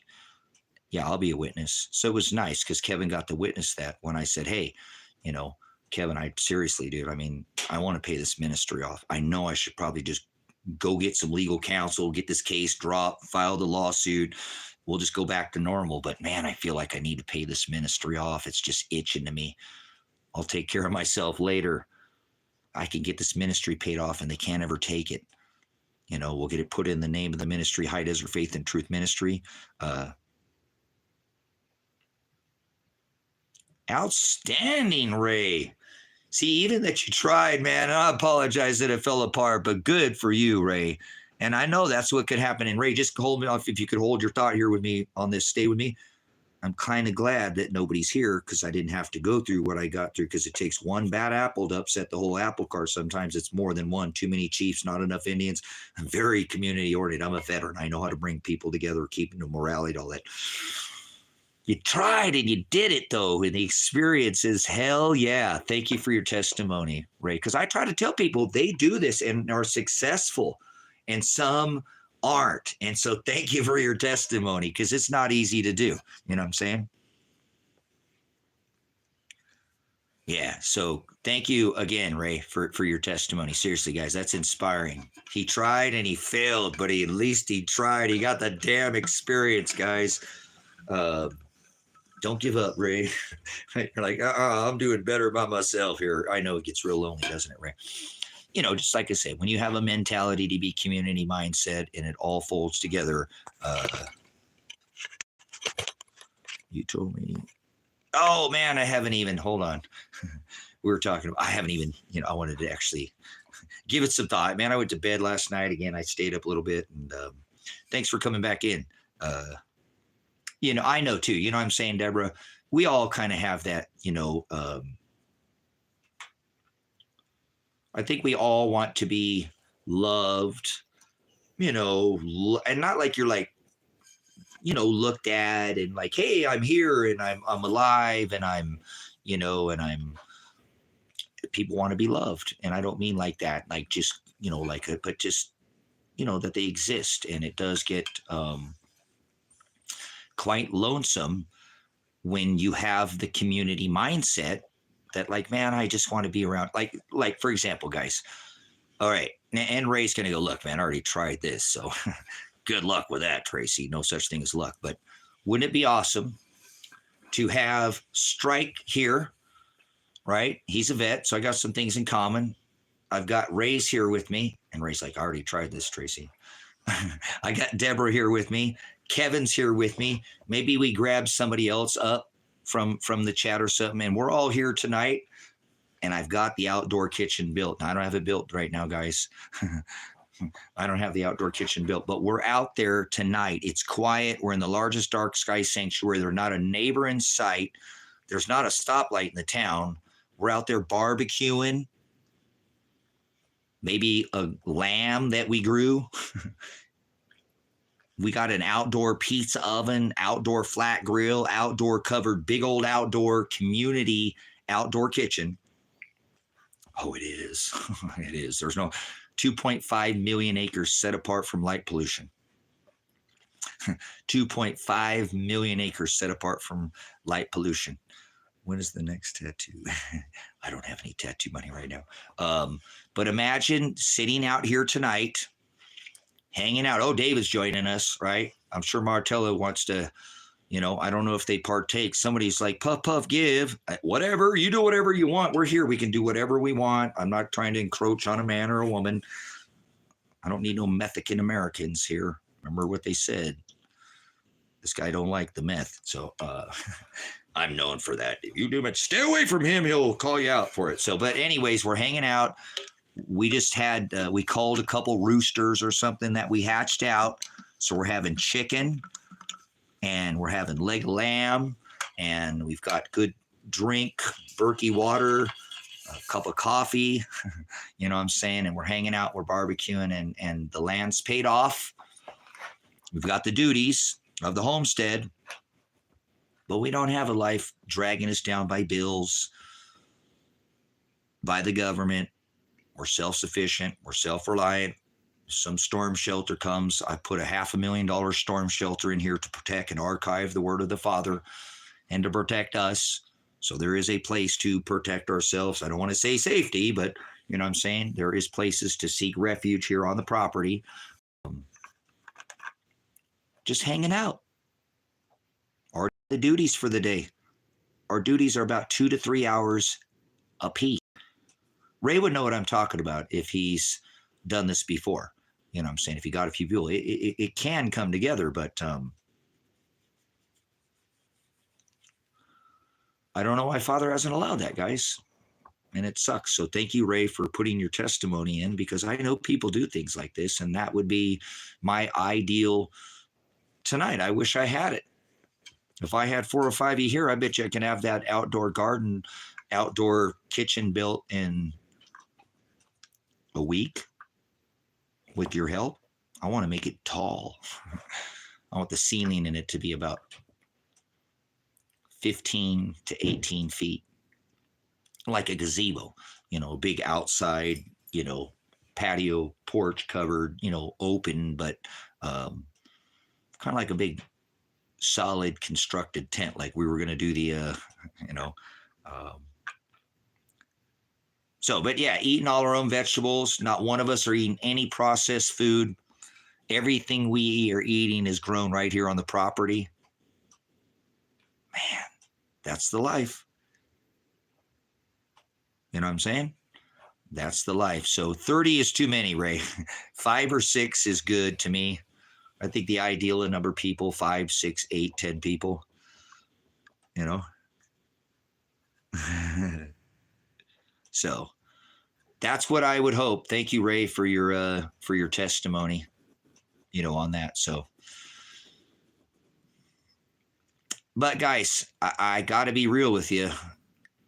I can make that happen, but I got to go.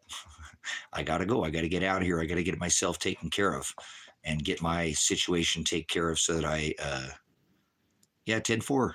Whoa, Deborah. Hey there. That's a large donation. Holy smokes, Deborah. Oh, man. Deborah, please. That's a lot of money, man. Right now, it's hard to come across. You live in California. So that's amazing. But I don't know. Maybe it'll happen. Maybe it won't, brothers, sisters. I have not I'm not trying to push this situation in any way, shape, or form to go. Everything in my life works the way it does. So, man, yeah, it did work. Roger Dodger. So, Deborah, if you need, I'm a really hard guy to put my feet down to the floor, but if you're needing a situation or if you are interested, you can get a hold of me at predestined4light@gmail.com. And thank you, Strike. Much blessings, guys. Thank you so much. You guys appreciate it. I turned the monetization off on the channel because the YouTube AdSense takes so much of it. So I did turn it back on. Appreciate it. I do Cash App and PayPal on the and I'm not telling you that I don't want to be ungrateful just because they don't take as much, and AdSense sometimes they're kind of strange on how their system works. And just for an example, I don't want to go off on this, but they just took 30% of your money already. And that sucks, guys, because that's a lot of your money. That's a lot of your money. 70% is a lot of money. You know what I'm saying? Let me see. So, but I want to be able to help like you guys are. So I'm just letting you know that, that's why I turned the monetization off for so long, because I know you guys work hard for everything you have, and AdSense takes like 30 to 40% of that. And that just seems criminal. So the only reason I'll probably turn the super chats and that back off as soon as I clear out that $100, because there's about $50 that's been sitting in there for 2 or 3 months. Dawn was the last one to give a super chat. Oh, don't worry about it, Strike. No worries. It's okay. I'm just saying I will turn the monetization. I just want to give an explanation. I'll move on. I don't want to seem ungrateful in any way, shape, or form. It's just that they take so much that's your hard-earned. If you're going to tithe and have the abundance to even $1, anything, I appreciate it. I don't like them to take your money. You know what I'm saying? So I turned the monetization off for a while. I don't even monetize the videos anymore. I'm not going to make any money from anybody, guys. I want to help. I want to give. I want to give. I want to give. I want to give. I want to share. I'm a sharing. I'm a charitable man. There's 2 kinds of people on this rock: service to self and service to others. So I thank you for your charity. I really do. And it just hurts my heart to see people work so hard and have a net and a gross and have it, 30% of your hard-earned money that you're trying to help me. AdSense right out the top just takes right off the top. So I will probably, after this super chat, I'll turn off the monetization, brothers, sisters. I don't want to take your money. I don't need anything. I need people around me. I need a community. I need some logistical help. If you could, I'll kind of get back to the message here. There's no reason why I still couldn't form a community here on this property. I tried for seems more than a dozen years to do this. Deborah, if you're needing some help or something and you want to try to definitely take a look at living off grid, I don't, it's a little bit better right up here right now. Oh, wow. Thank you, Ray. Get a P.O. box. But yes, I'm going to give her outstanding, Ray. Good stuff. See, that's what I'm saying. Service to self and service to others. So Bless you, Deborah. If you need something, like I said, if you're looking and you're interested, I have other properties here that I could put you on. You don't have to come here with me. If you need some help and you need to get out of California, this is a place that you can come and bring your own trailer. I have a 20-acre parcel down the road. I'm on 20 here. I have a 5-acre parcel for sale right now on the internet. I was worked hard. You know what? I have no regrets, but I probably should have bought. I should have got the lawsuit attorney to get the case dropped, and then. But it is what it is. I chose to pay off the ministry, so they couldn't take the land. The things are changing very rapidly in this country right now, and I'm a very forward-thinking person, so I'll make a sacrifice now to have something, later. So I took the $47,000 was this property. The other one, again, that property's up for sale for, what I have it right now for 36,000. I dropped a little bit, but I didn't pay that. But it took a lot of money to get the property paid off. I sold a lot of things around here. So I have it. It's abundant. If you need it, it's a resource. Look into it. I can put you on a property by yourself. I could put you on a property by the highway. If you want to come take a look at this property here, I have potentially buildings. I've sold all my travel trailers and things like that, but I build cabins because I'll build a cabin around a travel trailer. So if you're interested, Deborah, I can lend a hand and help you. I kind of like to put things on paper for the both of our sake, but I would be willing to try to bless you as you blessed me.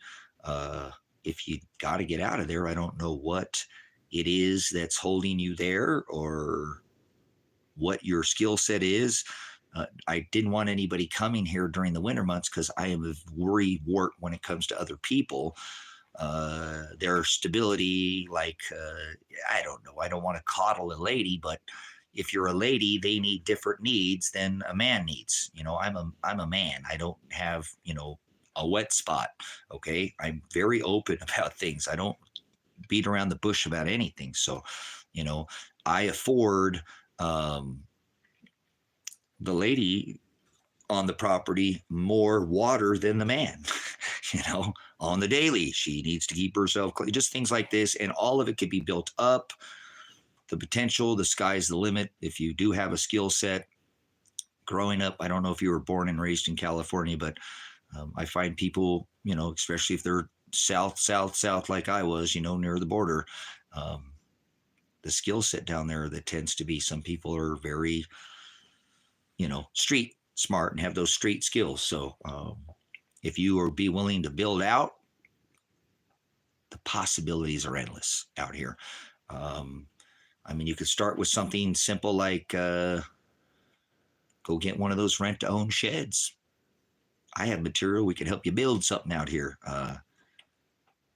Nice. But if you need to get out of there, I don't know you from Shinola here, but you're charitable. And I thought you might have been another Deborah, because I have one other Deborah that from time to time, she's left some comments in the past, I think. And I didn't know if that was you, because I can't see the thing. I don't care what anybody looks like I'm saying in their thing. I feel people's spirit. So I've never been able to pull up people's profile. You know what I'm saying?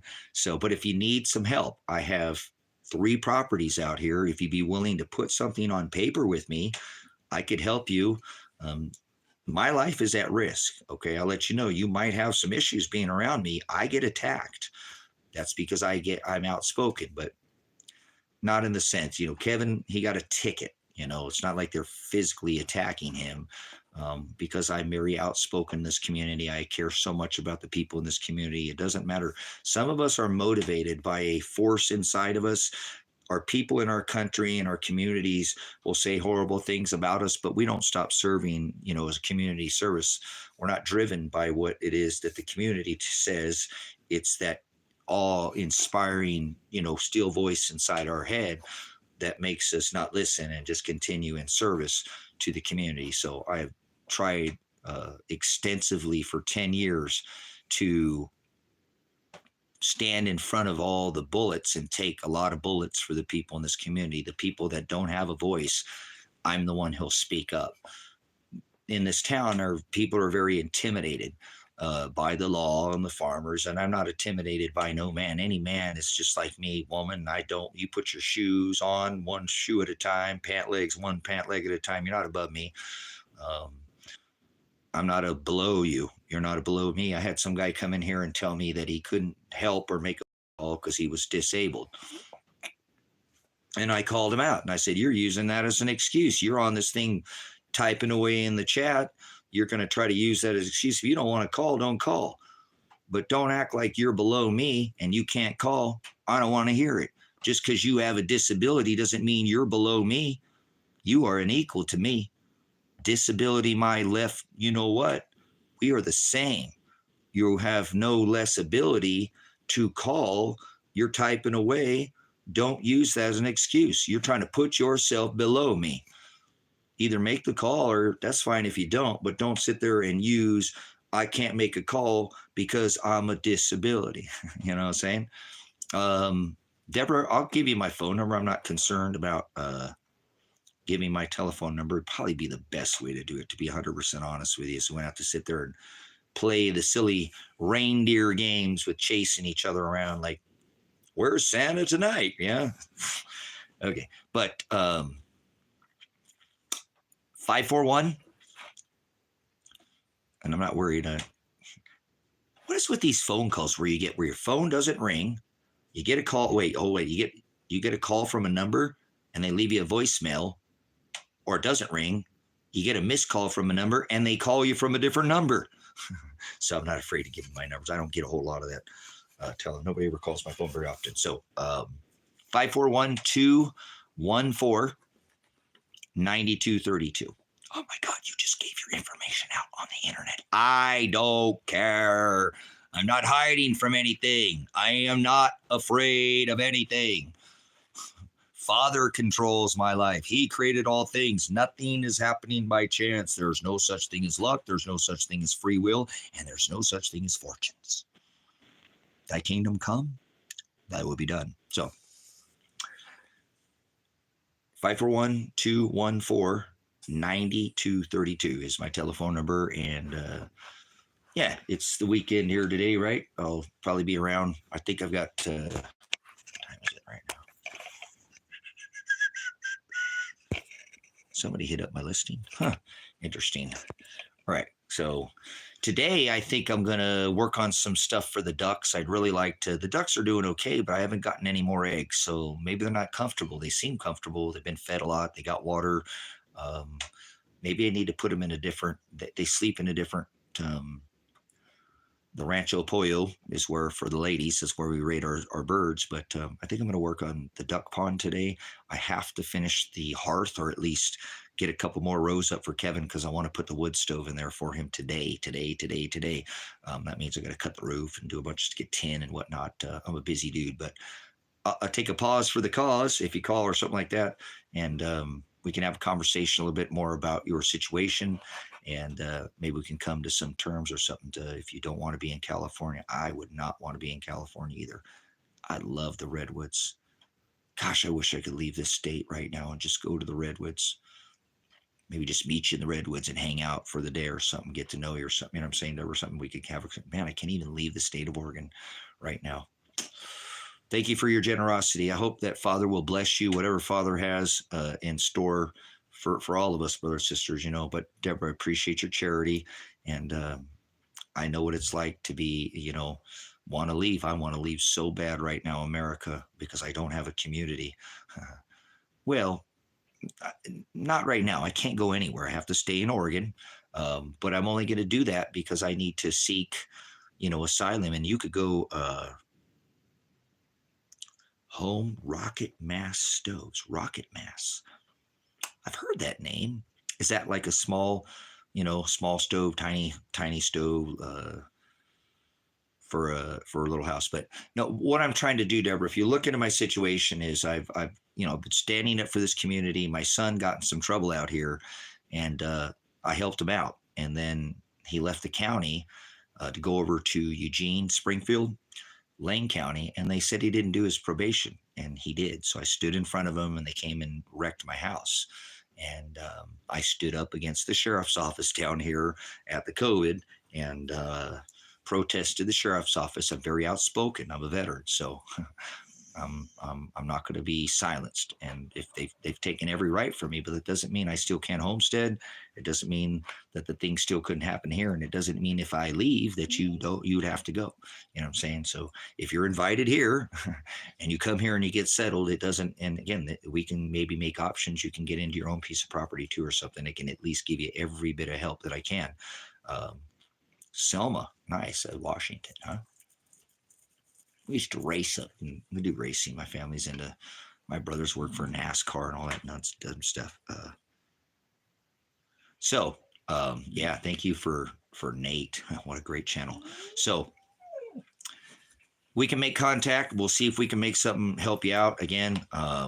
Selma. Oh wait, there is a Selma. Why did I think Washington? Is there a Selma, Washington? What am I thinking now? We used to race open wheel modified race cars, and that was Selma. Maybe that's a Washington, or I mean California, and Gold Beach. Yeah, what am I thinking? Down south. What's in Washington that's like that? Yeah. Anyways, dirt track racing. Anyways, what?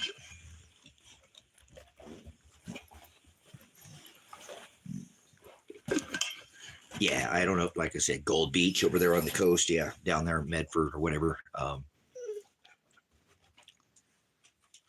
wow. You guys are awesome. What? My puppy wants to say hi. Come up here. Oh, puppy needs some attention here. My boys. My boy. I love you. I love you.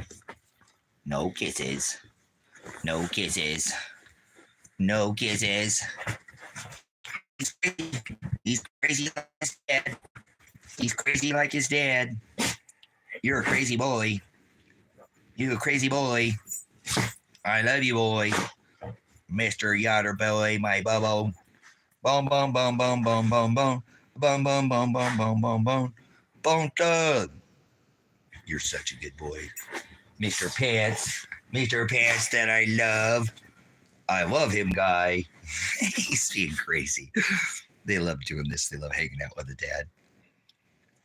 Gosh, I love my dogs. I'm so thankful that I've got good puppy dogs. You want to say hi? Come over here and say hi to your dad. Come over and say hi. Hey, what are you doing? What are you? No kisses. No. No kisses. He wants to kiss me so bad. Just one little kiss. No kisses. No kisses. What a handsome guy he is. What a handsome boy. No, you push me. You cannot herd me. You can't herd me. I'm not a sheep. What are you doing? What are you doing?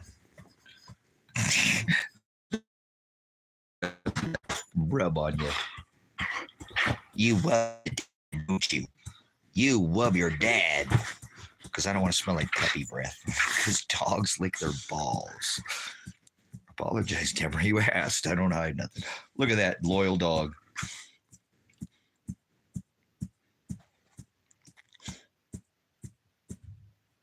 He's looking at his dad. Are you a dad's boy? Are you a dad's boy? Are you a dad's boy? You're such a handsome guy, Mr. Handsome Pantsome. He's on the dad's knee, so he's happy. What are you trying to do? What are you trying to do? Are you trying to come on me? You're not a lap dog. You're not a lap dog. You're not a lap dog. All right. So, he's such a neat dog, man. I've never had another dog like this guy. He just wants to love his dad. The other one's the same way. He actually needs a lot more attention than this guy. Is that content? They love their dad, guys. And that was one of the hardest things too, when they came in and wrecked this house, that the animals had to go through all that. You know what I'm saying? So I apologize, Deborah. I don't candy coat many things. So, hey, at least you're going to be around me. And you know, I won't beat around the bush. I'll just be straight up. I'm a straight up person. I'll communicate with you. That's what I lack with people. Most people do not want to be any bit of real communicate. Yeah. That guy's got separation anxiety. Bad, guys. Bad. And then this guy, he's never been away from his brother when all that stuff went down. He'd never been away from his brother.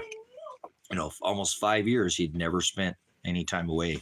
So when they were separated, man, oh man, this dog struggled for months. And then this dog was taken out of here because he couldn't breathe the tear gas that they launched into the cabin. You know, 5 tear gas canisters is a lot of damn tear gas. So one of them is enough where it would take a professional cleaning company to come in here, and they shot out all the front windows and lobbed 5 of them things in here. So my poor animals had to suffer. So that's why I'm doing this too, brothers and sisters. I'm doing it for my animals. So yeah, Deborah, maybe you don't know what out here. I got hit in the face with a grenade. They shot my son. They kidnapped my daughter. It's been a long haul for me out here. And it's because I push. Most people come out here and never have any problems with anything. They just disappear out here. You come out here in this desert, not be seen for 3 or 4 years. Man, I didn't even know you lived here anymore. I don't come to town too often. You know, I go bend every once in a while, get some supplies, and people enjoy it out here. It's an amazing place. But I push. I sit on the Chamber of Commerce. I hold protests against the police department. I hold protests against the sheriff, the county. You know, I'm one who exposes the corruption in the town. So I'm the voice. I'm the finger over the pulse. So I'm the guy that built the UFO at the end of town. You can't be the craziest guy in town without building a UFO, right? Somebody saw that the other day. They saw it was advertising the ladder. They're like, put the UFO back up. You got a ladder, put it back up. No, we're not putting it back up. At least not on the highway. We might put it back up here on the, I built a UFO. So, God, I wonder how much I have into that project. Probably over $30,000 to build a UFO. Strange clouds. I'm a strange guy. So again, Deborah, appreciate it. You know, I have had quite the encounter with the law out here, and it's because nobody will stand up to them and nobody will point out the corruption. But I do, and I've been doing it for 10 years. So you probably come out here and you don't have no problems. Just do what you're supposed to do. And oh, wow. What is that? You want to go back outside? Let's go outside for a minute, brother or sister. I'm going to get some fresh air here. Get up, stretch my legs. I want to go check on these ladies too. Oh, because I opened the gate. Let's see if they're going outside. We can take a look at the property too. You can go. There's the inside of the cabin here. Everything. Here's, you like my pinstriping? My pinstriping with beams. Watch it. My pinstriping with beams. All right.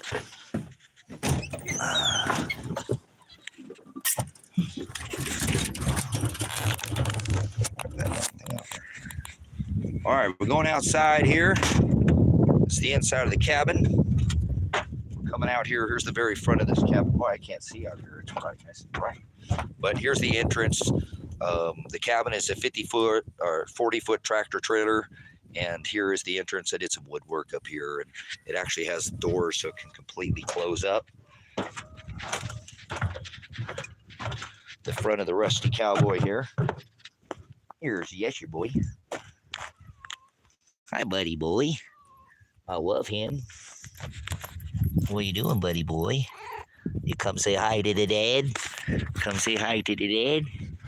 Yeah, come say hi. So here we are. This is the cabin that when they came out here, this is the windows that I was telling you they got shot out inside the rusty cowboy. The building names. So it's a 40-foot. I'm actually going to take this building here. I've decided to take the, this was built just for the puppies. This is the doggone saloon, and I've decided I'm going to move this over to this area to bring it off of the front of the cabin and bring it over here. So going to check on these ladies right now. Here's a picture of this is the area here that I've built for the ladies' pen here. This is where they're all the animals water. We'll go take a look over here at the Rancho Pollo. I recently built this fence. It really looks nice from Kevin's place. And yeah, let's go in here through this gate. I'm not sure I opened this up because I have a separate area. Oh yeah, it's gorgeous today. Look at this weather.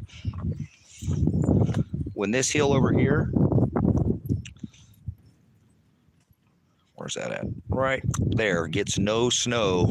That's when they turn on all the pivots out here. So a little breezy, but stay.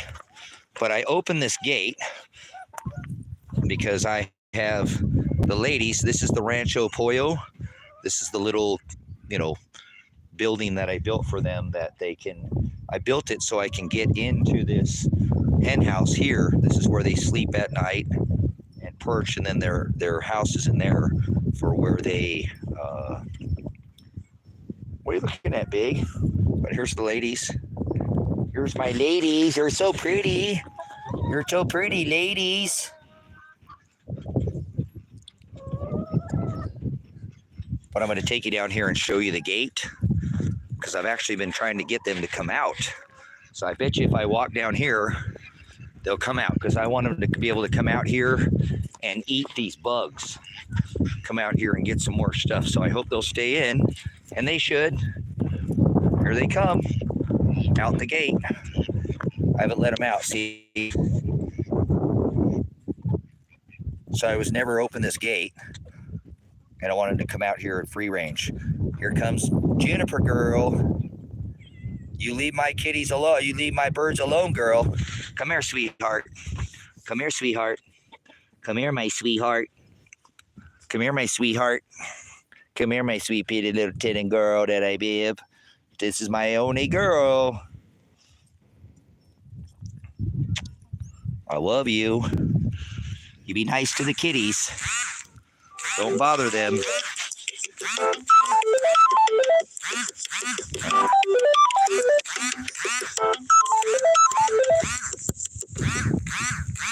In here with the birds.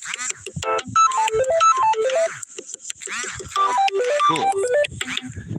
Yeah, I want them to be able to come out here in free range. So here's all the old fencing that the state police ran over and tore out all this old fencing. I'm still repairing all the fencing that they drug out with their SWAT, MRAPs, Bearcats is what we called them. But they ran over all this fencing.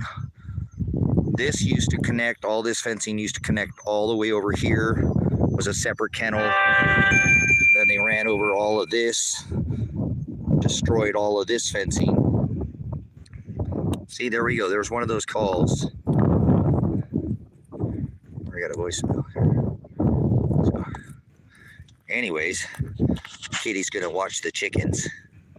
You pretty girl, Juniper girl. You're so pretty, girl. Juniper. Hey, Juniper. You're a pretty girl. You're so pretty, girl. But she's gonna hang out here, I guess, and keep an eye on the ladies. So heck yeah. You watch my ladies. You watch my ladies. So, but anyways, I built this fence, and I could put, here's the fence that I built the other day. It took me, a few days to get this fence in here. It's rather large, but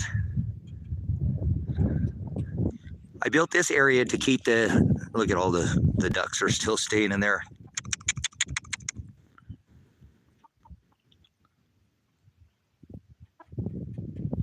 You're gonna get attacked there, yatter boy. Leave my birds alone. Leave my birds alone. They shouldn't bother them. They're farm cats, so. There we go. Heck yeah, look at that. They're liking that. Yeah. Oh, they're eating the grass. Don't eat the kitties. So, but anyways, let's flip this back around here for a minute. Little shot of the homestead out here. Yeah, this is exactly like something I want to do exactly what I was trying to do. Flip this around. Man, it's hard to see this thing out here. None. Check. All right, yeah, look at these beautiful ladies. They're doing so good. You guys getting bugs?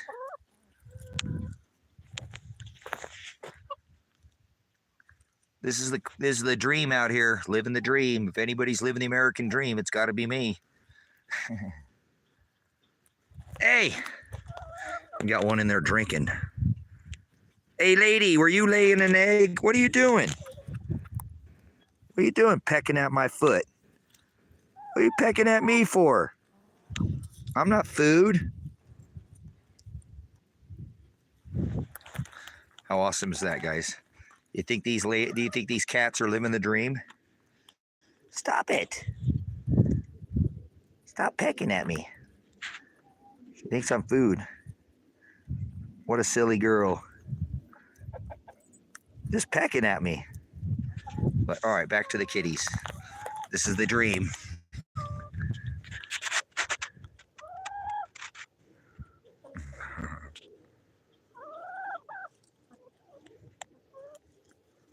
Look at these guys. You're so pretty, Juniper girl. You're so pretty, girl. You're a pretty girl. And that's Yasher boy. He's been here a long time. What are you ladies doing? What are you doing, pretty girl? What are you doing, pretty? Huh? Come here. Let me see you. Let me see you. Let me see you.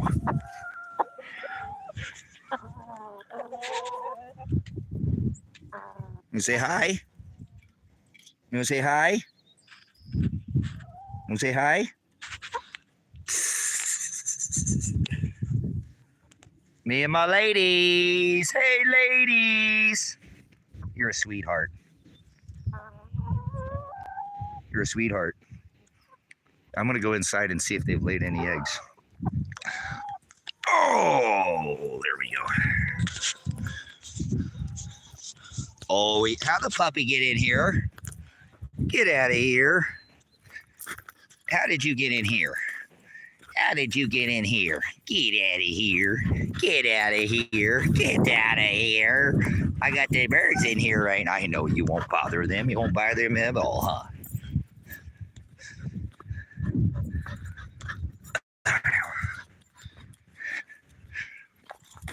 Nope, that's how he gets in and out. They know how to let themselves in and out. So.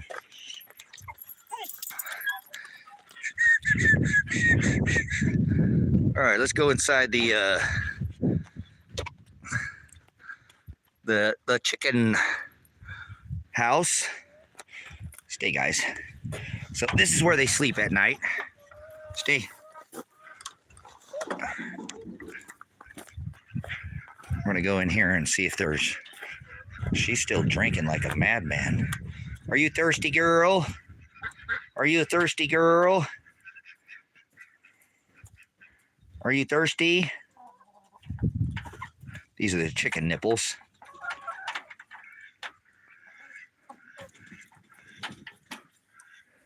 Yeah, they like these butters. Let's see. Like I said, we're not getting. Oh. There we go. We'll go ahead and leave that in there and encourage them other ones. Maybe they'll come in here for now. Really wish these ducks would start laying again, but I'm not sure what's going on with them.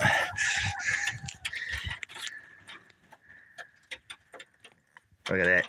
They love them chicken nipples. Keeps the water real clean. There's no chance of them, you know, their water getting dirty. So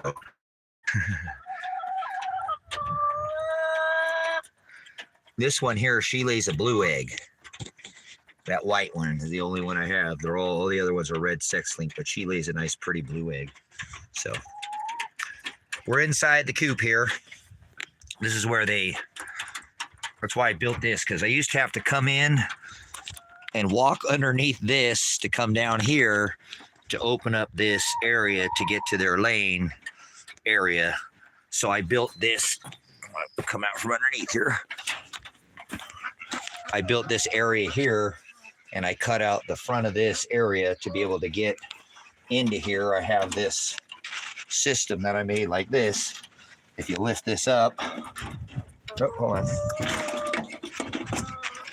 This sets down and gives them the ability to, be closed in there and have their privacy. And then I've been keeping it up, and they've been going to the other side. And then I just take this here and hook that on there, and I can get the eggs. So this whole building per se here was built to be able to get in to the entrance of that building. So why they would let you say that? Let's see if we can get these ladies to follow me back out of here. Come back out here and graze out here.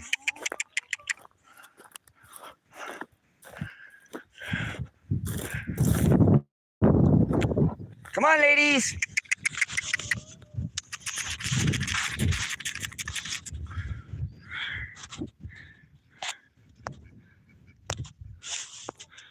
All right. Maybe I should throw a little food out here. Get them to come out this way. Because they were all eating pretty good there for a second out there. Like I said, there's all kinds of bugs and grass. I mean, there's stuff in here, but there's a lot more over there. So let's go get them some food. We'll sprinkle. They know the sound of that. Watch. They know the sound of this. I made my own food. This is not the food in here. It doesn't come with this. This is my own.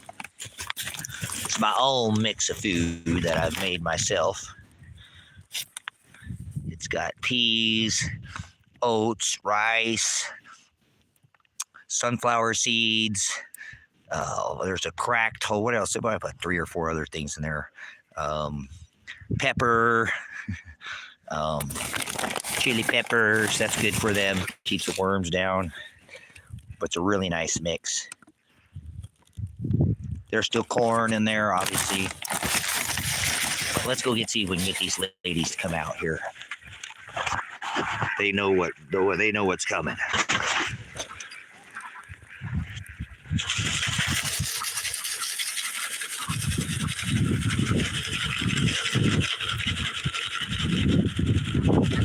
Yeah, I built all this by myself, Deborah. Just one man.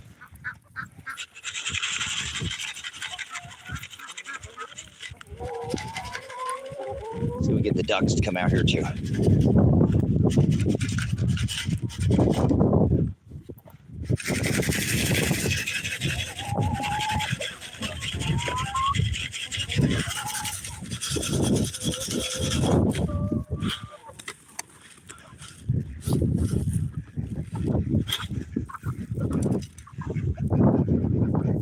I got to get around these guys and leave them out here.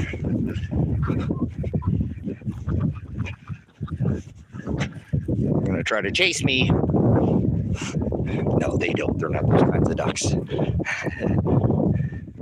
Awesome. Look, they're out here free ranging on this side of the. So, all right, let's go over here. See, Kevin's up. Let's go pop over there. We'll see if Kevin let us go in and take a look at the Rusty Dragon real quick. We'll go show you that building. Another building that I'm probably going to be renting this building out since Kevin's spot. I'll show you here in a second. We're working on his cabin over there. Kevin's cabin. I sold Kevin this 20-acre parcel over here, and his cabin actually sits on the other side of that 53-foot tractor trailer. And no, that's not. Yeah, I'm in.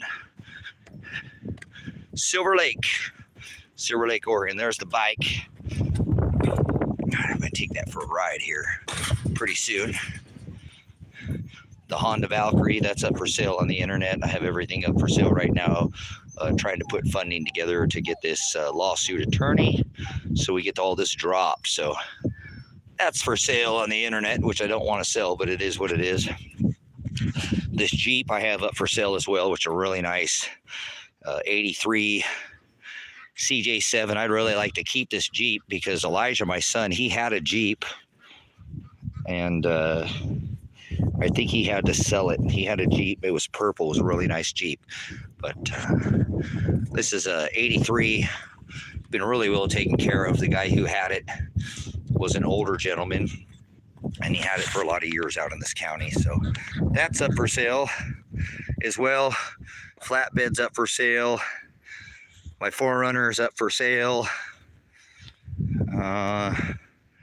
What else? I got more stuff up for sale. But yeah, I've got trying to put the good money together here. That's the 4Runner that I drive. I took that up to the front of the property last night.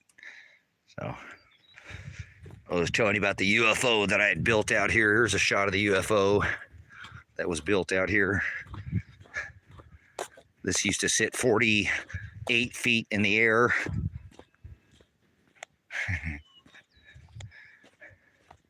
One of the silly little projects out here in the high desert that was built. Went all over the state to gather all the parts and pieces for it. But this is another build that I'm doing right now. I've got to actually finish this. I'm going to build a little movie set out here. What are you doing, pretty girl? You following your dad? You coming over and hanging out with the dad? So I'm building out of like scrap material like this. I'm going to be building a fake movie set like this. And I'll continue to do down this fence line like this. It's a nice Jeep. It's for sale. I'll give you a good deal. And then we'll come back out to the front. This is the entrance. I used to have this windmill. Like there's a windmill up there on top. We're going to change that. I'm going to build a house up there. You want to live up on top of that? You want to live up there, Deborah? You want to live up on top of that pole right there? You want to live up on top of that pole? I'm going to build a house up there. I am. I'll be starting it next week. I'm building a house up on top of that's 28 feet high in the air. Okay. So I will. You will. Once I get it built, you will. You're like, yeah, I do. So, all right. Well, I've got to get this thing painted, but we got a little action at the front of the property here. This is the entrance to the property.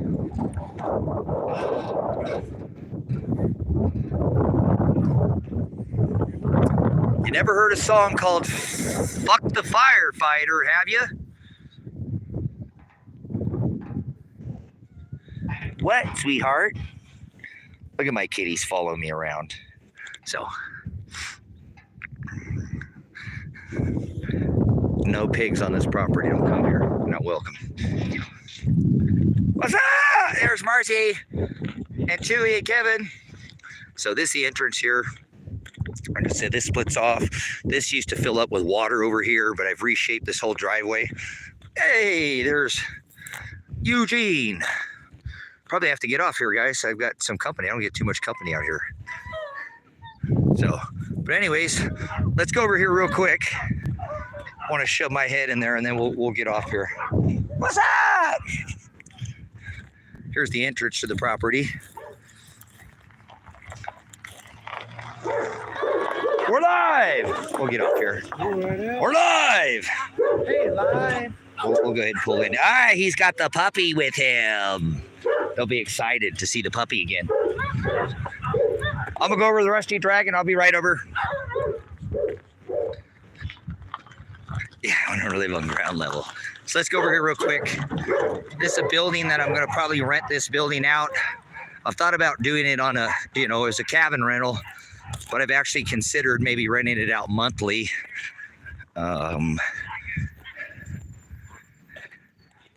But let's go take a look real quick. I won't stay in here too long because I got company and I don't get a lot of company, and so I don't want to keep them. Only new thing in this building is the windows. Everything else has been repurposed. And this is the Rusty Dragon out here. One of the cabin rentals that has been built out here in the high desert. So let's go take a quick look inside here on the work that I do.